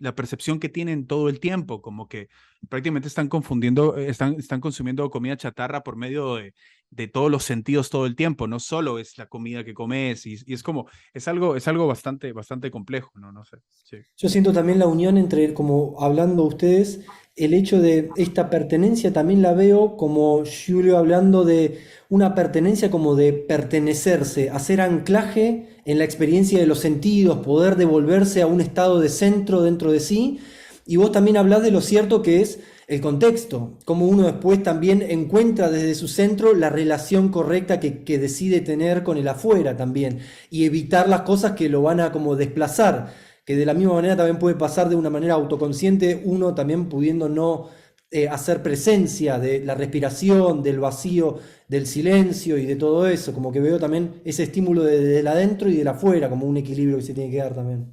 Seguramente, o sea, si no hay un equilibrio correcto, obviamente si yo, a ver, como decía vos, Santiago, si yo estoy todo el día obsesionado con qué comida es la mejor, me veo todos los videos de alimentación y son todos productos en realidad. Si queremos, te quieren vender cosas. Entonces, Totalmente. puede ser que alguno puede ser mejor o no. Ustedes piensan que este cuerpo, el chi que tiene ese cuerpo, la energía que tenemos, es capaz de procesar un alimento nefasto como el helado, que es frío, azúcar y no sé qué más, para no decir ninguna palabra fea, pero y lo puede transformar en energía, ¿no? Entonces, nosotros realmente tenemos un chi muy poderoso. El tema es que obviamente si yo quiero purificarme en el sentido, digamos, más potente del término, o sea, que realmente que mis circuitos, mi cuerpo funcione bien, obviamente sí, tengo que hacer ejercicio, práctica, meditación, pero también tengo que respetar los ciclos naturales. Pero yo no soy nada y nadie respeta la naturaleza. O sea,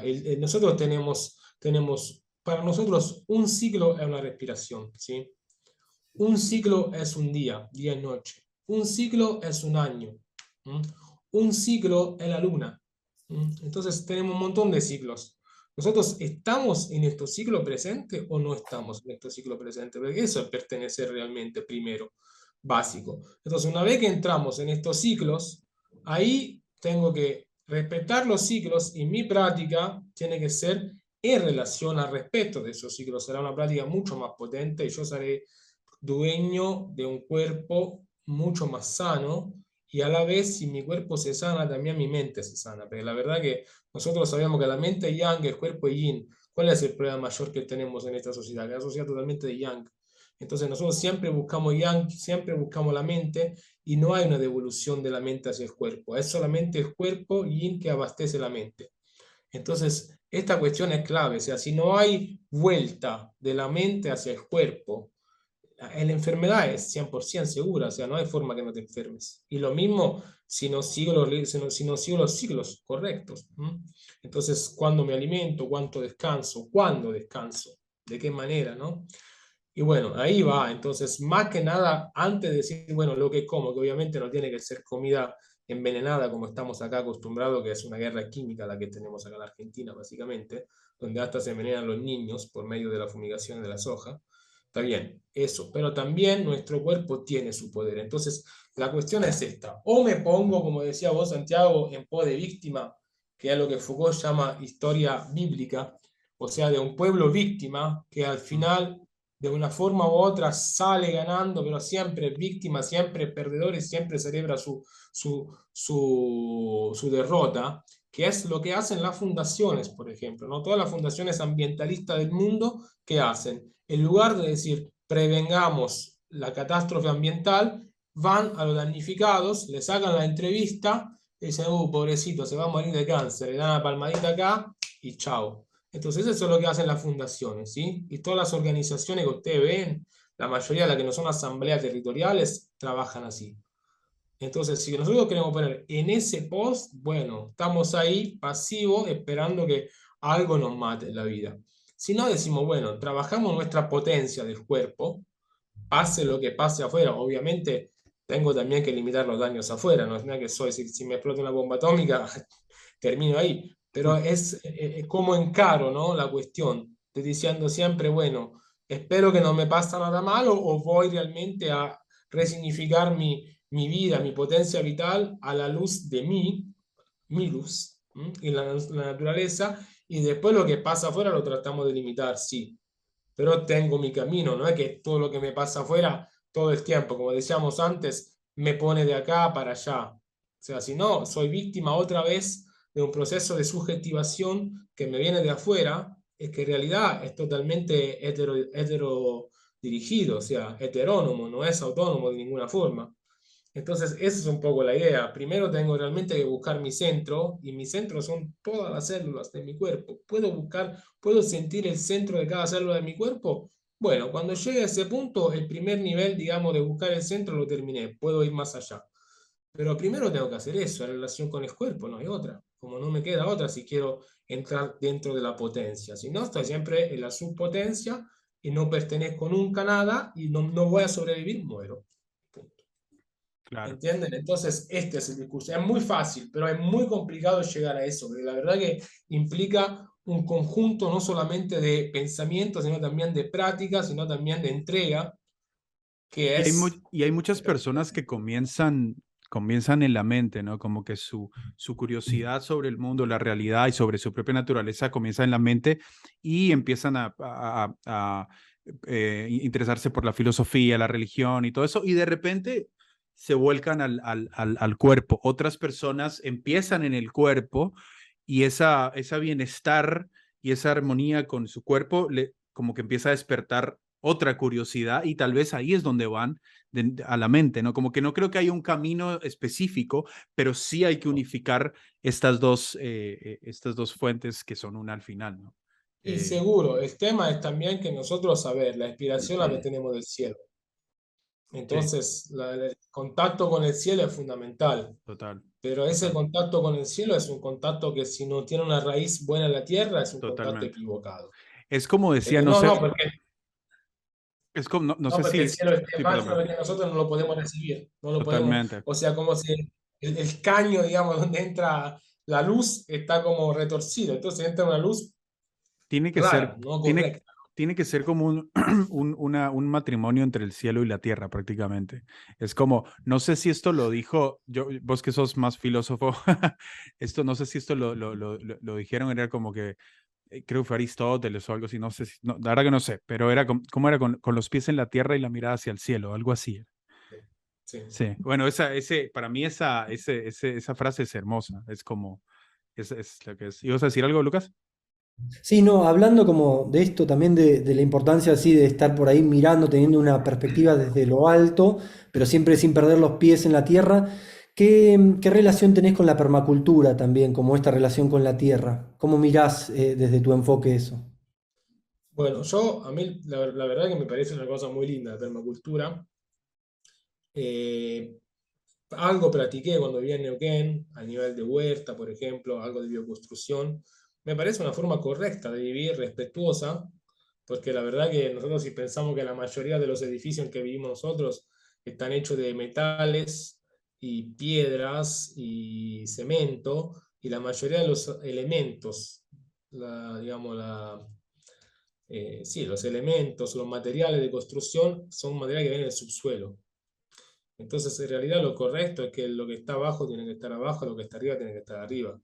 Para mí es mucho más agradable y respetuoso una casa, por ejemplo, que esté hecha de un material como la tierra, o de fardo, o de madera, ¿no? Que no esté hecha de metal, por ejemplo, ¿no?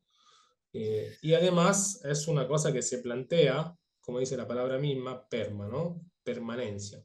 Se plantea la posibilidad de lo que se llama en el derecho, digamos, de la naturaleza, en el derecho, sí, el derecho del ambiente, el principio de transgeneración, ¿no? O sea que una generación tras la otra, pueda seguir beneficiándose de la vida de la tierra y pueda heredar un ambiente sano, ¿no? Mm. Eso me parece muy importante. La permacultura, justamente, como hablamos siempre con mi amigo y colaborador Arturo Avellaneda, que tiene la revista Perma Habitante, justamente hablamos siempre de este tema, ¿no? Una cosa es el habitante y una cosa es el invasor, ¿no? De un lugar. Nosotros, acá la mayoría lo que tienen campo, por ejemplo, ¿no? Todo el tema de la soja, la minería, no su actitud es una actitud de invasor, básicamente, no es de habitante, de ocupante, ¿no? Una cosa es habitar y una cosa es ocupar un lugar. Yo siempre creo como en este estado de perfección que encubre la naturaleza, como que está dentro de la naturaleza y cuando la empezamos a poder observar, como decían también muchos diseñadores industriales, que veían en los animales cómo perfeccionar un tren de alta velocidad. Después también el hecho de que lo hermoso que también muestra el hecho de que una casa hecha de adobe se puede tirar abajo y los mismos materiales hacen que se vuelva a construir. Y eso es una conciencia muy, para mí, necesaria, que es la de que no haya desechos, porque no desaparece eso y cada vez es una contaminación que la pagamos, la van a seguir pagando las generaciones futuras y las generaciones de las generaciones. Entonces es como una mirada cortoplacista que pierde el sentido de un equilibrio, como de una mentalidad de ecosistema, como la de que pueda verse más allá del ensimismamiento y poder entender las cosas con una lógica un poco más como que trascendiendo también el presente y pudiendo mirar desde otra mirada, de otra altura. Bueno, la física es así, ¿no? Así que es una ley de la física en realidad, que nadie se destroza, todo se transforma. Podemos transformar lo que tenemos a algo útil y no contaminante, sí, entonces es correcto. No podemos energía nuclear, no sé, petróleo, ¿no? Todos estos edificios hechos de materiales raros, no podemos. Pero sabes que curiosamente siento yo que estas elites que hay ahora queriendo, hablando del medio ambiente y de cuidar el calentamiento global y todo eso, es bastante irónico que lo que quieren crear ellos es como un tipo de ecofascismo, ¿no? Como que sí, quieren la tierra limpia, quieren carros eléctricos y toda esta cuestión, pero al mismo tiempo sigue siendo un totalitarismo en contra del ser humano. Entonces, siento de que hay muchos movimientos ambientalistas que se están comiendo el cuento de mucha gente que hace lobby para esta cuestión del cambio climático y de los carros eléctricos y todo esto, pero al final, por una buena causa, quieren apoyarlo, pero no se dan cuenta de que al final lo que quieren hacer es este mundo feliz de Huxley, ¿me entendés? Un futuro que sí es limpio y todo, pero al final es totalmente es como, una distopía, una utopía, pero infernal, ¿me entiendes? Entonces, como que siento que ahora se están aprovechando mucho de las personas que son amigas del medio ambiente y todo, y le están dando este discurso ambientalista y todo, pero no se dan cuenta que les están llevando a otra distopía, ¿me entiendes? Yo creo que ahí Eso es está lo más justo loco. lo que Igual vos hablabas eso antes, va. que es esta condición de la instrumentalización, de cómo agarran y generan una sátira tal vez de algo que tiene que ser en esencia, pero que te lo acartonan, te muestran como todo una maqueta Sí. y que por eso muchas veces es la complejidad del movimiento. Esto lo veo más como un cambio de mentalidad en el individuo, manifestando la realidad que quiere, con su huerta, con su casa, con Claro, la naturaleza que claro, algo desea. más Eh, descentralizado, ¿no? No algo que tenga que No, depender. sino yo diría también en la comunidad, ¿no? Nosotros acá en la Argentina, por ejemplo, lo que falta es comunidad, ¿no? Sentido de la comunidad no hay. Es muy La cierto. verdad que por eso por eso es un país no de pobres, sino de miserables. Porque es no, a ver, no, todo te digo, no en un sentido despectivo, ¿eh? No, no, no, yo El entiendo sentido lo que decís, entiendo lo que decís, sí. el sentido de pobreza más falta de comunidad te da la miseria. Eso es así. Una pobreza con comunidad no vas a ser nunca miserable. Te pueden faltar algunas cosas, pero el hecho de que haya una participación, ¿sí? Todos al mismo nivel de algo, compartir una falta, quiere decir que esa falta ya casi no existe más, ¿no? Al revés, cuando la falta es permanente, y no solamente es permanente, sino es como que la induce también el sistema y a la vez el sistema se pone tanto como solución que como causa del mismo problema. Entonces hay un problema serio, ¿entendés? Y ahí llegamos a un punto de miseria en que realmente se ve que la misma persona que te está reduciendo a ese nivel de infelicidad en la vida te puede dar la solución por medio de largarte algo, ¿no? Es un problema Exactamente. muy serio, como es un problema político, en el sentido que yo no estoy en contra de que la gente reciba un subsidio, a mí la verdad que no me parece mal, pero me parece mal cuando no hay, cuando alrededor de eso se genera un consenso político, no importa de qué partido, porque todo el partido lo hace. El problema es una falta de autonomía grupal y una falta de comunidad. Entonces la falta de comunidad es ese tema, es el camino hacia la miseria. Y cuando Decía, se endiosa al Estado también, ¿no? Porque la gente está como que esa dependencia del Estado y esa idolatría del Estado es lo que hace que la gente no cree comunidades y dependa siempre de lo que el Estado, el gobierno, bueno, si el gobierno quiere hacer este nuevo proyecto que viene de tal lugar o la energía solar y hacemos esto y todo, bueno, entonces la gente simplemente se deja llevar, pero tienes mucha razón, o sea, esa falta de comunidad es lo que hace que estas élites puedan jugar con el destino de la humanidad prácticamente y decidir hacia dónde la quieren llevar. Pero la pregunta es cómo crear esa comunidad. O sea, cómo crear una comunidad porque hay comunidades en Internet, hay comunidades de gente que habla de estas cosas. Y sí, hay pequeños lugares experimentales donde están creando esta permacultura y todo eso, pero no es suficiente. No, porque todavía sigue la separación entre lo material y lo energético. La mayoría de las comunidades se forman o para satisfacer un ideal o una necesidad, mejor dicho, material. Tener casa de barro, tener, no sé, la huerta orgánica, o para decir, bueno, nos juntamos a meditar, el resto no importa. Exactamente. Entonces, por eso son dos juegos que juega el sistema. O sea, no son cosas que por ahí en origen no estaban, pero en un momento la mercantilización de ese tipo de cosas hace que se generen este tipo de experiencias, que son experiencias aisladas, no comunitarias de ninguna forma, que apuntan únicamente a resolver un problema. Necesito paz, entonces me voy, me aíslo, ¿no? Cuando en realidad la raíz de la paz es la guerra, no hay paz sin guerra previa. Entonces, no quiero organizar, reorganizar, ordenar mi vida, tratar de influir en ciertos conflictos o no, quiero únicamente irme y no escuchar nada, ¿no? El O, retiro no sé, espiritual, sí, sí. claro, el retiro espiritual, ¿no?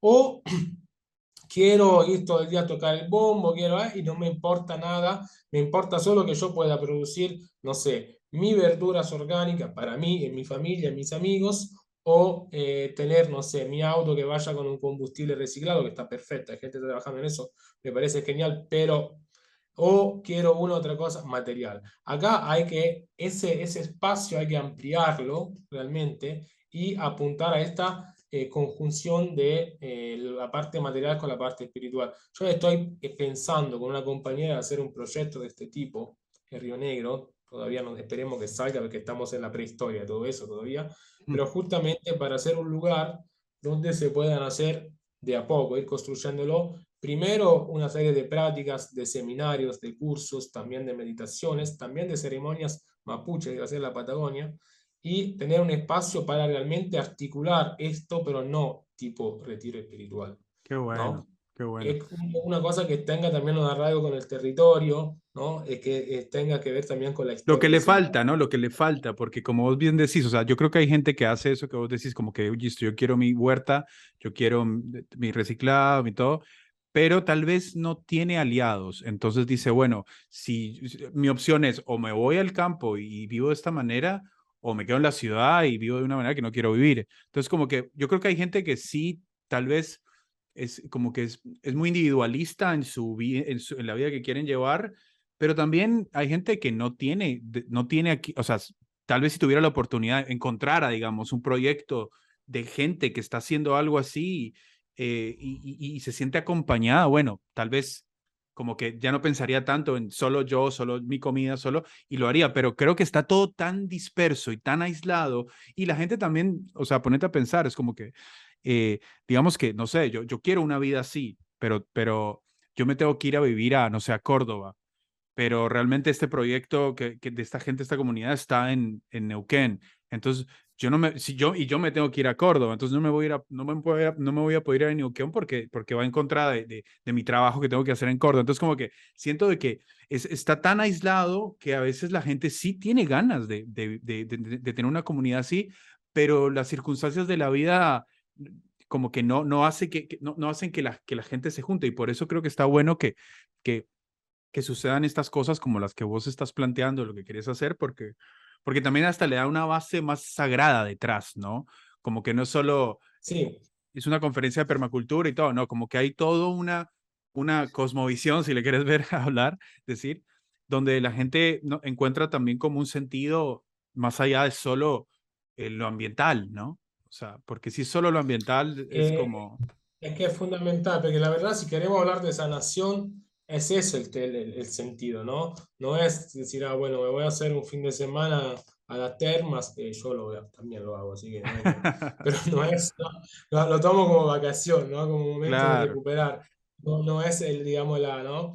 El panorama o directamente el objetivo, la proyección, ¿no? El proyecto. Hay que complejizar, eso es cierto, porque Sí. cuanto más reducimos el ámbito de las cosas, más esa cosa no va a tener mucha influencia en el nivel, digamos, vibracional o en el nivel dimensional que nosotros queremos afectar. Entonces, Y quiero, si yo quiero solo comer la verdura orgánica, me hago la huerta en mi patio, chao. Pero si claro. esa producción de la cultura de la verdura orgánica quiere decir que se agiliza todo un proceso para que la gente se concientiza sobre el tema de la importancia no solamente de consumir la verdura orgánica, sino también de toda su producción, para tomar el ejemplo de la verdura orgánica, ¿no? Del tema de que hay menos envenenamiento de la tierra, hay mayor presencia de fauna, la gente se puede juntar para hacerla, se tejen relaciones diferentes, nuevas, ¿no?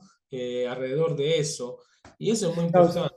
siento que orientás un poco la idea de comunidad muy de la mano de crear cultura, modificar una cultura para direccionar hacia otros valores, profundizar sobre otras conexiones también, de decir, y no solamente sobre objetivos puntuales que algunas veces están motivados por lo material. Es que si no, no es comunidad. Si no Y Claro. es también, y también tiene que haber gente, porque bueno, para todo se necesita inversión, ¿no? Creo que tiene que haber gente que realmente invierta en estas cosas, porque yo siento de que, bueno, sí, pueden haber ideas muy buenas, pero si solo son un par de hippies en el campo haciendo algo así, no va a servir, o sea, no se va a proliferar este tipo de cosas, porque las ciudades masivas siempre van a estar ahí, siempre va a estar toda esta intoxicación, esta forma de vida que no tiene que ser, y todo eso, y como que lo que va a suceder, siento yo, es de que entre más nos movamos hacia la tecnocracia, entre más nos movamos a distopía que se viene, entonces va a haber una comunidad que se va a alejar, y cuando se cierre la puerta, bueno, se quedan unos afuera viviendo como en el campo y todos felices, y por otro lado está como la máquina, ¿no? Donde viven todos los que quisieron vivir así. La idea es como transformar desde la raíz, y eso es para mí, es como, es algo muy complejo, o sea, yo no tengo la respuesta, yo la verdad que no sé, pero me imagino que empezar como con cosas como lo que vos estás planteando es el punto, ¿no? De ahí cómo se empiece a agarrar a empapar a lo Fractalizar, como demás. se va expandiendo. Claro, no sé Yo cómo creo que podría también ser, lo que porque hay pasa una en las ciudades, resistencia. sí, en realidad es jugar en varias canchas en simultáneo, esa es la dificultad. Por eso yo hablo siempre de levantar el nivel vibracional, aumentar Totalmente, el aspecto digamos, dimensional, que no es esta historia de fantasear, justamente lo decía vos, con, ah, yo estoy en esta dimensión, yo me paso a la otra. No, no, es como trabajar a diario, la práctica, la modificación, digamos, del aura, del aspecto vibracional necesita trabajo, necesita como disciplina, no es una total. fantasía, como o sea, es cuántas horas vos por día podés dedicar a hacer eso. Yo, por ejemplo, mi problema más grande en este momento que no dispongo de mucho tiempo porque me estoy dedicando a trabajar, que es una cosa que para mí realmente a veces es perder tiempo en general. Está bueno como ganar plata y poder sobrevivir autónomamente, pero Sí, no de la manera que hoy te tiran acá, que vos tenés toda sobre tu espalda. Eso debería ser una cosa también comunitaria, ¿no? Repartir cierta tarea de sobrevivencia básica. Pero, o sea, ustedes, en qué momento de la historia de la humanidad la gente vivió una persona en una casa? ¿En qué momento? ¿Hay algún momento además que eso? No, ninguno. claro. Entonces, ya solo esto nos da un poco la pauta de la manera en que estamos viviendo, ¿no? Una locura. ¿Y qué piensas Bueno, qué piensas de la educación, digamos? O sea, porque creo que el problema empieza, y yo no estoy, mira, yo no estoy a favor de que, ay, bueno, reformemos los colegios y todo va a estar bien. Para mí, cuando hay problemas radicales, tienen que haber soluciones radicales. Y yo pienso que el sistema de escuela como el que tenemos en Argentina y en casi todo el mundo es totalmente erróneo para mí. Es más, o sea, diría que hasta pienso que estaba viendo el otro día unos documentales de algo que se llama un schooling, ¿no? De gente que prácticamente no quiere llevar a sus hijos al colegio y los educa en su casa y todo eso, porque creo que la raíz está ahí. Es como cuando si creamos soldados para la gran máquina de producción de consumismo desde chiquitos, obviamente que las cosas van a ir igual. Entonces yo creo que la respuesta está en la educación, pero no lo estoy diciendo como el cliché del político que dice, bueno, No, sí no, yo tenemos, sé. hay algo muy radical que se tiene que cambiar. Digamos, no sé si has escuchado digamos, lo que proponía Rudolf Steiner con el Waldorf y todo esto, ¿no? Que creo que es parte de la solución, pero al mismo tiempo sigue siendo siempre, sí, está Waldorf y está la realidad, están esas teorías ecológicas de tal filósofo alemán, pero está entonces como que siempre está como a lo lateral, ¿viste? Nunca, Bueno, ahí hay un tema clave, yo te digo la verdad, que es lo que yo pienso, sí, dime, es el dime. tema de la violencia. Entonces, si vos estás dispuesto a asumir un conflicto y por ende también la violencia que ese conflicto conlleva, vas a cambiar las cuestiones. Si no, si estás siempre planteando de hacer un espacio mejor que corresponde hacerlo, yo también quiero hacerlo, pero salís del conflicto que Mm, esa cosa conlleva y claro, pretendés hacer una cosa aconflictuada, eso claro. no Ya, existe. Eso ay, no, no quiero conflicto, quiero solo vivir bien, no sé qué, claro. esa es una fantasía. Yo, por ejemplo, para mí la escuela, la verdad que fuese para mí a que cerrarla toda. Pero después Sí, también me doy cuenta que como trabajo en una escuela, y después claro. de la escuela dentro de todo, que no está tan mal, aunque a mí no me guste mucho, pero no está mal, hay muchas cosas que se pueden hacer dentro de una escuela. Entonces, ahí también hay que ver uno cuánto está dispuesto en la tranza que hace diaria a buscarle la vuelta a uno mismo para darle su corte, ¿no? Entonces, obviamente no es igual el corte que le puedo dar yo a la enseñanza de algo como el italiano que le dan otro colega que tengo, ¿no? Por ejemplo, como tenemos dos ideas muy diferentes sobre lo que es enseñar italiano, enseñar cultura italiana, sobre qué lo que es la cultura italiana, algunos ni lo saben. En realidad, tener una idea amplia sobre la cultura no es muy fácil, son 2500 años de historia y más, Sí, entonces nadie en este mundo tiene una idea clara, pero alguna cosa mínima sí, y saber cómo encararla, cómo transmitirla, cómo estimular una persona o un grupo. Entonces hay varias cosas que todavía dentro de una escuela se pueden hacer antes de decir, bueno, saquémosla toda porque la verdad no sirven. Y yo creo que en este momento hay que sí, hacer tampoco es, claro, sí, eso. O sea, saber cómo estar adentro y también saber, en caso se haga falta, bancarse un conflicto para poder afirmar cierto tipo de postura. Entonces claro. ahí está como el tema de decir, bueno, la escuela sirve para eso. Eso es lo que podemos hoy rescatar de la escuela, que está en una situación como es casi una especie de catafalco, una cosa muerta que Sí, está siendo arrastrada por acá y para allá.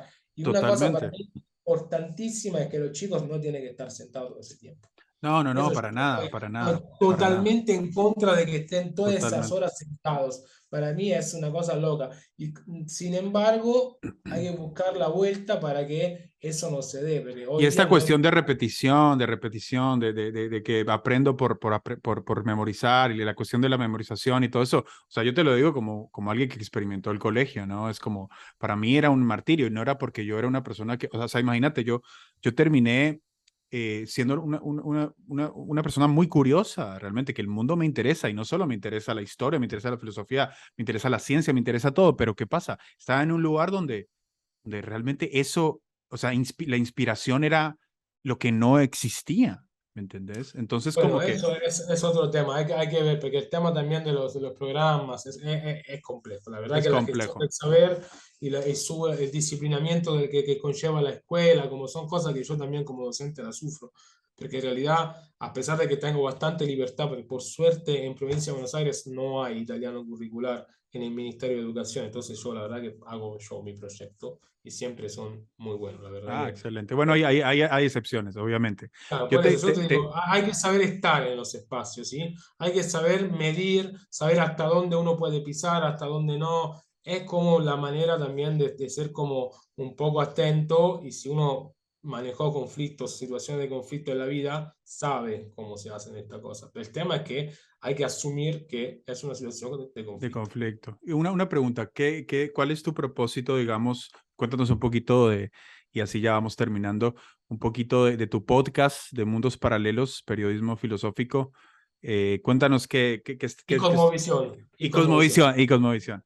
¿Qué hay detrás de, perdón, qué hay detrás de este proyecto y cuándo lo iniciaste y cuál es tu propósito con esto?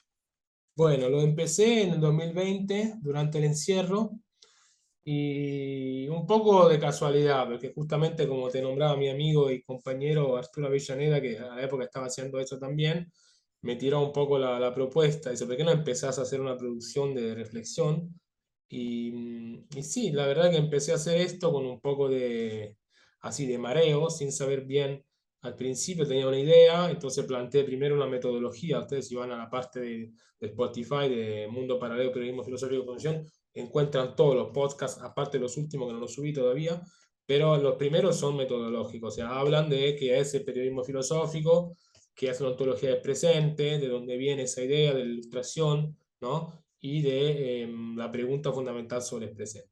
Y de ahí en adelante voy encontrando varias personas hablando un poco de estos temas fundamentalmente, ¿sí? Antropólogos, periodistas, ¿no? ¿Qué es la verdad? Por ejemplo, una pregunta. Y después mucha gente del mundo de las luchas socioambientales acá en Argentina, que bueno, yo la transité bastante, unos años, y entonces tengo bastante contacto y me parece importante visibilizar cierto tipo de problemas que están totalmente invisibilizados o directamente olvidados. Y también una idea era justamente de empezar a hacer una operación que todavía no empecé, que es de proponer cierto contenido que son de lecturas, o sea, hablar de ciertas lecturas también. eh, y bueno, ir haciendo un poco, mezclando un poco los planes, ¿no? Como para devolver cierta complejidad de la vida odierna y esta idea de también de las dimensiones, ¿no? Que son diferentes. Y O sea, bueno, estás esa es mezclando prácticamente tu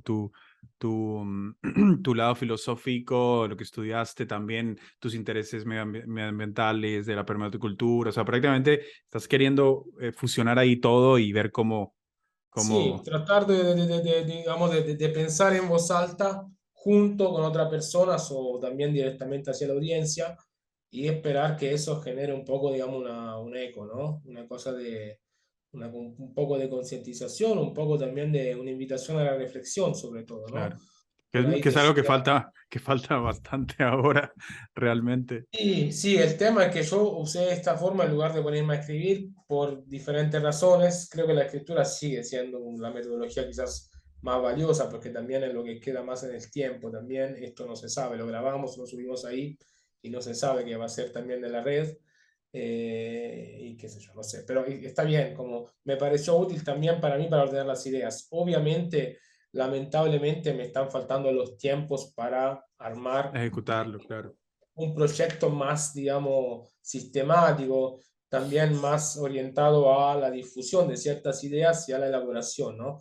Pero sí me gusta siempre hablar de, no sé, de autores que me influyen, yo siempre lo tiro un poco ahí, ¿no? Siempre, bueno, hablo un poco de Foucault, hablo de Giorgio Agamben, que tuve la suerte también de invitar a la facultad, de conocerlo, de hablar con él, el tema del estado de excepción permanente, que es un tema que, digamos, hoy día, después del 2001, digamos, ya está bajo la mirada de todos, de la guerra del terrorismo en adelante, pero ya antes acá en América Latina, la dictadura militar, digamos que fueron una cosa ultra evidente de este término, y ya en Europa también desde antes, ¿no? Desde ya la República de Weimar y todo. Y bueno, también otro personaje que yo admiro mucho a Miguel Greenberg, que lo conocí también, y un poco en realidad, volviendo a la pregunta que vos me hiciste sobre mundos paralelos, en Sí. realidad Mundos Paralelos como podcast empezó en 2020, pero como proyecto de revista escrita que nunca salió, empezó antes, empezó en Ah, 2018 o 19.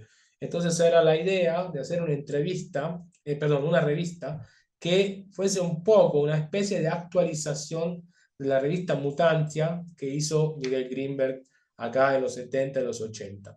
Razón por la cual yo lo llamé a Miguel Greenberg y nos juntamos un día y le hablamos del proyecto y él ya estaba bastante mal, había oh, tenido cáncer de próstata, ¿no? claro, claro. Y me digo, sí, me parece fundamental que hagan algo así, yo te voy a padrinar, no te preocupes, y después no pude hablar más con él, pero él no me contestaba, sé que estaba, no estaba en condición tampoco, ¿no? Pero bueno, tuve ese encuentro con él, le presenté la idea y él me dio como un ok. Entonces, de ahí empecé a tratar de hacerla y después como, viste cómo son las cosas acá a veces, ¿no? Sí, Que uno se dice convierten en, sí, claro. y después todos desaparecen y bueno, entonces le encontré la vuelta para no hacerla más escrita, sino hacer de manera más ágil, un poco más pobre, porque soy solo yo, digamos, con los invitados, pero bueno, era una manera para poder arrancar esto y también, gracias a esto, mi idea es que Mundo Paralelo sea en realidad una especie de multimedia, o sea, me gustaría mucho a futuro tener una editorial toda en internet de ebooks y que Buenísimo.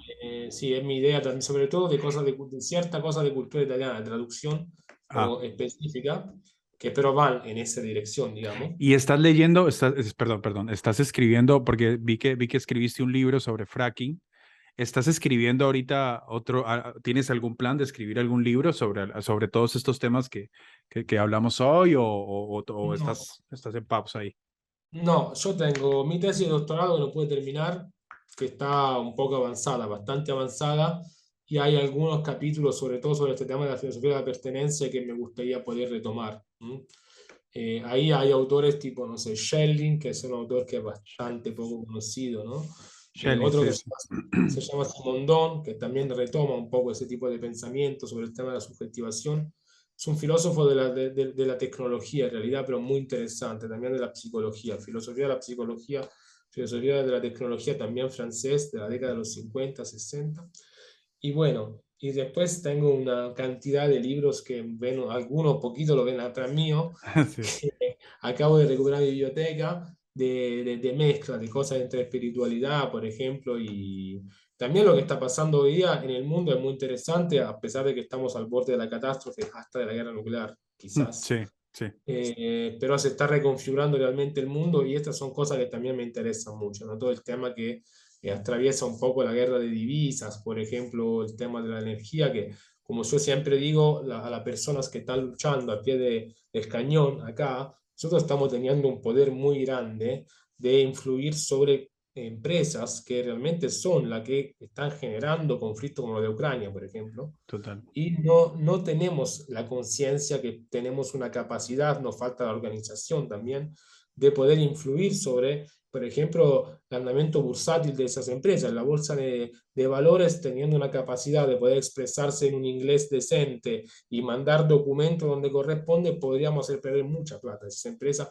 Y lamentablemente eso es algo que hoy día todavía la lucha acá no llega a producir. Es que Pero date cuenta, perdón que te interrumpa, pero me tocaste un punto clave que siento que es trascendente para lo que estábamos hablando de que en realidad, por ejemplo, como lo que pasó en el 2020 y todo esto, ¿no? De que siempre cuando hay crisis creadas, como sean de esta magnitud, como la guerra en Ucrania y todo eso, como que nos damos cuenta de que en realidad es una pequeña élite muy, muy diminuta que si solo la gente dejara simplemente dijera, no, todo se derrumba en un segundo, ¿no? No es una cuestión de ya es una guerra de información prácticamente. Antes las guerras eran, o sea, sometías al pueblo y no había nada que hacer. Ahora es una guerra de conciencia, es una guerra espiritual, si lo quieres ver así. Y si, mira, si, yo quiero decirte una cosa. A un amigo que es músico muy bueno, Hernán, también que lee mucho, le gusta mucho. Hace varios años, en 2017 o 18, le dije, mira, así intuitivamente te voy a decir que en 2020 se va a desatar una guerra espiritual. ¡ja! Qué loco. Y sí, Y y bien, empezó, y y empezó. empezó. Empezó una fase de esa, una fase bastante importante, porque creo que, Una visibilidad más, digamos, ¿no? De claro, algo que ya se venía gestando. Por eso cuando la gente me habla de complot, dice, yo te digo, te pregunto, ¿dónde está este complot? Porque el complot es algo secreto. sí. Acá desde el 2001 nos están Ya no es regalando secreto. todo. Ya no No es es nada secreto, ya no es secreto. secreto, está todo ahí, está todo ahí, está todo ahí. Entonces yo tengo que esperar que un idiota me diga que hay un complot para decir, ah, sí, es verdad, el complot. Yo si No, decía no, no. un idiota de la prensa, digo, no, uno de estos que, por No, ejemplo, no, no, escribe. entiendo. Digo, no, es absurdo, como está todo bajo, la información está regalada. Te digo algo, yo llevo No. 20 años, 20 años, 15 años por ahí, metido en cuestiones de conspiraciones, pero no de una manera amarillista ni nada. He leído libros bastante serios sobre conspiraciones a nivel económico, a nivel político, etcétera, etcétera. Y antes sí está oculto. Antes sí era está oculto. Antes era como, ok, lo veías aquí, aquí, acá, y como que tenías que ser muy, muy ágil periodísticamente o investigativamente para realmente ver los lazos y todo eso. Pero ahora es como, o sea, prácticamente no, o sea, el que no quiera ver es porque simplemente no quiere ver porque le da miedo y prefiere seguir, bajar la cabeza, decir yo no vi, yo no vi, yo no vi, porque quiero seguir con mi vida normal y no quiero conflicto y todo eso, porque prácticamente ahí están los planes, están las cosas ahí, no hay forma de negarlo, ¿no? Y yo creo que un acto de dignidad es cuando la gente dice, bueno, sí, es cierto, está pasando y qué voy a hacer yo a un nivel personal para ir derrumbando esta realidad y empezar a crear otra, que es la que todos queremos, ¿no? Al final, en el fondo, realmente. No, pero a ver, la verdad es que hay que hacer mínimo dos cosas. Uno, cómo puedo salirme de si me cae una piedra a la cabeza, la primera cosa que hago es dar un paso al costado y hacer que esa piedra, en lugar de caerme en la cabeza, me caiga acá, al Sí, costado. Ese es sí, sí. uno, básico. Dos, después que doy ese paso, ¿cómo me organizo para que no me sigan cayendo piedra a la cabeza con otra gente? Para construir un techo, o sea, punto, o sea, Exacto, es básico lo que exacto. hay que hacer. El tema, ¿por qué no cuesta tanto esfuerzo hacer eso? Yo, es una pregunta que para mí es todos los días, ¿sabes? Como me la pongo. ¿Por qué? ¿Cuál es Es la que, razón?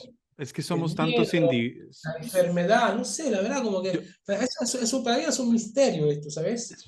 Yo siento que somos tantos individuos y cada uno está viendo su noche oscura del alma y su propio enfrentamiento con la sombra y su propio proceso de evolución y individuación y que es muy difícil porque una cosa es, a ver, decirle a alguien, mira, te están engañando, pero otra cosa es que hay gente que quiere ser engañada y eso es lo más triste, hay gente que quiere seguir viviendo de esa manera.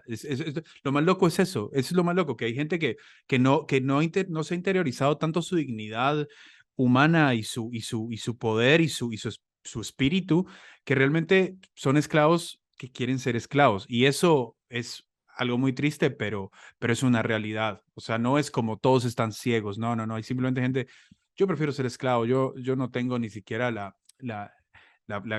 como la dignidad para realmente luchar. Como vos decías, como lo del conflicto que vos decías, no quieren conflicto y así, es así, Pero no como quieren. que también como anulan su sensibilidad, porque la verdad que También, cuando uno va a un conflicto es porque en realidad, por lo general, no aguanta más una situación, no es más aguantable, entonces ahí está en insurgencia. La razón por la que la gente insurge es esta, no eso, no porque tienen un ideal de justicia, libertad, fraternidad como la Revolución Francesa, no aguantan más. O sea, cuando la gente sale a la calle, no tiene más para comer, como pasó en Sri Lanka, que fue en default, claro, no había más. claro. Entonces, ese es el tema Es hoy que día. las tienen que Entonces, llevar al están en un nivel límite, al sí, límite. es un nivel de autolesionismo, de sadismo, ¿no? De De masoquismo. Sí, masoquismo y sadismo a la vez, ¿no? sí, sí. Bueno, no sé, eso a mí me parece un poco así, pero bueno, es verdad que también, o sea, el aparato, los dispositivos son mucho lo que disponen de nuestra vida y que Y tratan sí, de organizarla, y ¿no? sí. O sea, lo del 2020 fue eclatante, como la gente no quería salir, o sea, Y es un master plan. la hipermedicalización, ¿viste? El control El biopolítico, miedo, el miedo. Cuando juegan con el miedo, miedo miedo, es miedo. todo. Sí, total. Bueno, Julio, fue un placer tenerte esta noche. No sé si Lucas, si vos tenés algún comentario, alguna otra pregunta o... No, estaba escuchando y creo que sí, también para cerrar por ahí tenía que ver con eso. La dificultad reside de que viene ya desde muchos lugares, es como una infraestructura que se fue construyendo en un periodo largo de tiempo, esta ingeniería social también de un debilitamiento que hace que ya no se pueda atacar una sola parte, que es como muy de todos lados. Pero sí, no tenía más que ese aporte. Yo creo que un libro que estuve hoy un poco ojeando antes de que haya ya leído hace tiempo, y un autor también que puede ayudar mucho es Ivan Illich, que es un autor que escribe en los 70 ya como tiene su época, obviamente, pero dice cosas que todavía son muy Relevantes. actuales, a pesar de no haber vivido quizás la revolución de Internet y toda una serie de cosas que hoy día tenemos, pero sobre el tema de medicalización, escuela, por ejemplo, también, ¿no? La némesis médica, otro libro sobre las escuelas que no me acuerdo cómo se llama, y este que yo sugiero, porque es una especie de compendio de su pensamiento, que se llama la convivencialidad. ¿Mm? Ese libro yo Interesante. realmente ¿Puede, lo sugiero. puede repetir el autor y El el autor nombre? es Ivan Illich. Ivan Illich Ivan como Illich. como el cuento de Tolstoy, ¿no? Ivan Illich, el libro que yo sugiero, uno es La convivencialidad, que es un librito bastante ágil, pero muy claro y que toca muchos puntos y habla muy bien del tema, por ejemplo, de la medicalización también, de la relación entre la vida, el trabajo, ¿no? La medicina. Eso, Interesante. el tema del transporte también, no retoma el tema de la bici. Bueno, hay muchas cosas en ese librito y después seguramente lo que hay de Miguel Grinberg para mí también es realmente un autor de referencia, él también bastante accesible, ¿no? Muchos de los libros que publicó, uno te los tengo acá, Tiempo de Renacer, ¿no? El último que publicó antes de morir, que es una recolección de artículos de él, muy bueno, uno muy bueno se llama El Planetariado. El Entonces planetario. empieza como a reconfigurar digamos, ¿no? Esta noción nueva de gente que vive en el planeta. Y bueno, él fue que trabajó acá durante la dictadura militar, esta revista Mutancia que traía todo lo último de los movimientos sociales de Estados Unidos, sobre todo el tema de permacultura, macrobiótica, bueno, pacifismo, obviamente, ¿no? Claro, Eh, claro. es muy interesante su trabajo y la verdad que yo tuve la suerte de conocerlo, me hubiese gustado estar más con él, pero bueno, nos conocimos en un cumpleaños, después volvimos a verlo, como contaba antes, pero creo que en Argentina, dentro de los pensadores actuales, es creo que el que más puede ayudar para pensar un poco más diferentemente la cosa, ¿sí? Excelente, Me excelente, parece Julio. ¿Sabes qué? un aporte total. Me surgió una pregunta, no sé por qué, pero te la voy a hacer porque si no me voy a quedar con la duda. ¿Qué piensas de este concepto de anarcocapitalismo que está ahora tan popular últimamente? Es una cosa vieja en realidad. Crees que es como contradictorio estas dos formas de ver el mundo? El anarquismo, por un lado, que no, obviamente no estamos hablando del anarquismo amarillista, sensacionalista de que supuestamente es destrucción y todo, sino es anarquismo, que es algo descentralizado y sin el Estado y una vida pues llena de comunidad y etcétera. Y por otro lado, esta cuestión de esta noción del capital, del capitalismo. ¿Tú crees que existe algo valioso No en esa sé, yo noción? Nozick, que es el autor de referencia de esa corriente, digamos, no lo leí mucho porque la verdad que no me interesaba, como sinceramente no le encontraba, no siendo yo ni capitalista ni millonario, no era una cosa que creo que podía interesarme mucho más. Una cosa que él dice, por ejemplo, me acuerdo, es que el transporte público debe ser gratis. Eso sí, eso lo rescatas. No, eso lo rescato, porque la verdad que yo Claro, pienso igual, que si vos querés que sí, yo vaya total. a gastar mi plata de un lado a otro de la ciudad, no me tenés que hacer pagar. Entonces, eso me parece una cosa positiva. Sí, Pero, sí. no sé, la verdad me parece algo muy viejo. Como la Total, gente que habla de soberanía, ¿viste? ¿No? claro, Yo, por claro. ejemplo, tengo todo un trabajo que hoy no lo mencionamos por falta de tiempo sobre el concepto de post-soberanía. Oh, Entonces, eso interesante. tengo algunos podcasts, si a ustedes les interesa, están como lo buscan y o se lo mando. Son sobre ese concepto de post-soberanía que tiene que ver con otra idea justamente del territorio, que es el tema de los bienes comunes, ¿no? Hay un autor italiano, Ugo Mattei, que le retoma un poco la tradición del common law, que también la cita Ivan Illich, y habla del tema de los bienes comunes naturales como bienes comunes que corresponden a la comunidad local, razón por la cual si no hay comunidad tampoco hay gestión correcta de los bienes comunes naturales, más llamados recursos naturales, y que efectivamente los bienes comunes no son solo naturales, pueden ser también sociales. Un instituto, no sé, la educación, por ejemplo, ¿no? O otra cosa más, una biblioteca, el sistema de bibliotecas, puede ser como bienes comunes. Y la cosa interesante es que él, Mugomatei, plantea a nivel actual una reproposición de la historia jurídica de Italia, de Edad Media, en la cual la fuente del derecho no era únicamente el Estado, sino había varias fuentes del derecho, había varios derechos que estaban como funcionaban a nivel paralelo entre el derecho, por ejemplo, no sé, de la iglesia, de la parroquia, el derecho del imperio, el derecho de las comunas, de las ciudades, que eran ciudades-estado, como Florencia, como Siena, y también el derecho de las comunidades locales. Entonces, todo esto hay que, la postsoberanía es muy importante, porque tiene que ver con lo que les decía antes. Nosotros teníamos un gran poder de arruinar una empresa multinacional haciendo una publicidad terrible. Por ejemplo, en Italia hasta compraron, pues, activistas compraron activos, acciones de Eni, que es una transnacional de la energía italiana, que quería hacer represas en la Patagonia chilena y siendo ellos, habiendo comprado con una plata que consiguieron las acciones, directamente mandaron a la mesa de los accionistas un lonco de la comunidad mapuche, vestido de Mm, mapuche, diciendo, nosotros no queremos que se haga la represa en Aysén. ¿Se entienden? Y sí, sí, eso sí. pasó. Entonces, esa cosa es como una, son formas creativas, pero muy efectivas también. Claro, Y eso sí, para protestar hay que ser creativo también, para luchar hay que ser es creativo, que, no es solo que la es, sí, creatividad, claro, es que como dice Ana, entre la creatividad, la acción política en realidad, diferentemente del trabajo de la obra, que son cosas más concretas, la creatividad y la acción política es una cosa fundamental, y no en el sentido solamente de una creatividad estética, ¿no? no, no, no, Sino total, pensar total, esa cosa, la política, como una esfera nueva en la cual yo puedo acceder de forma diferente.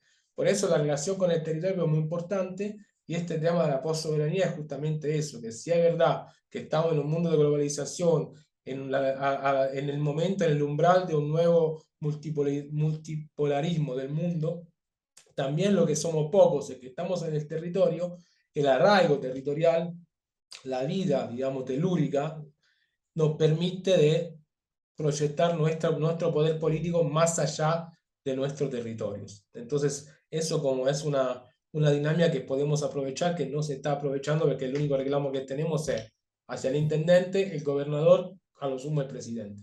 Y esos claro. son totalmente títeres de otra cosa. Entonces hay que ir Exactamente, a exactamente. atacar a la fuente. A la fuente, a la fuente. Entonces, también esto es postsoberanía.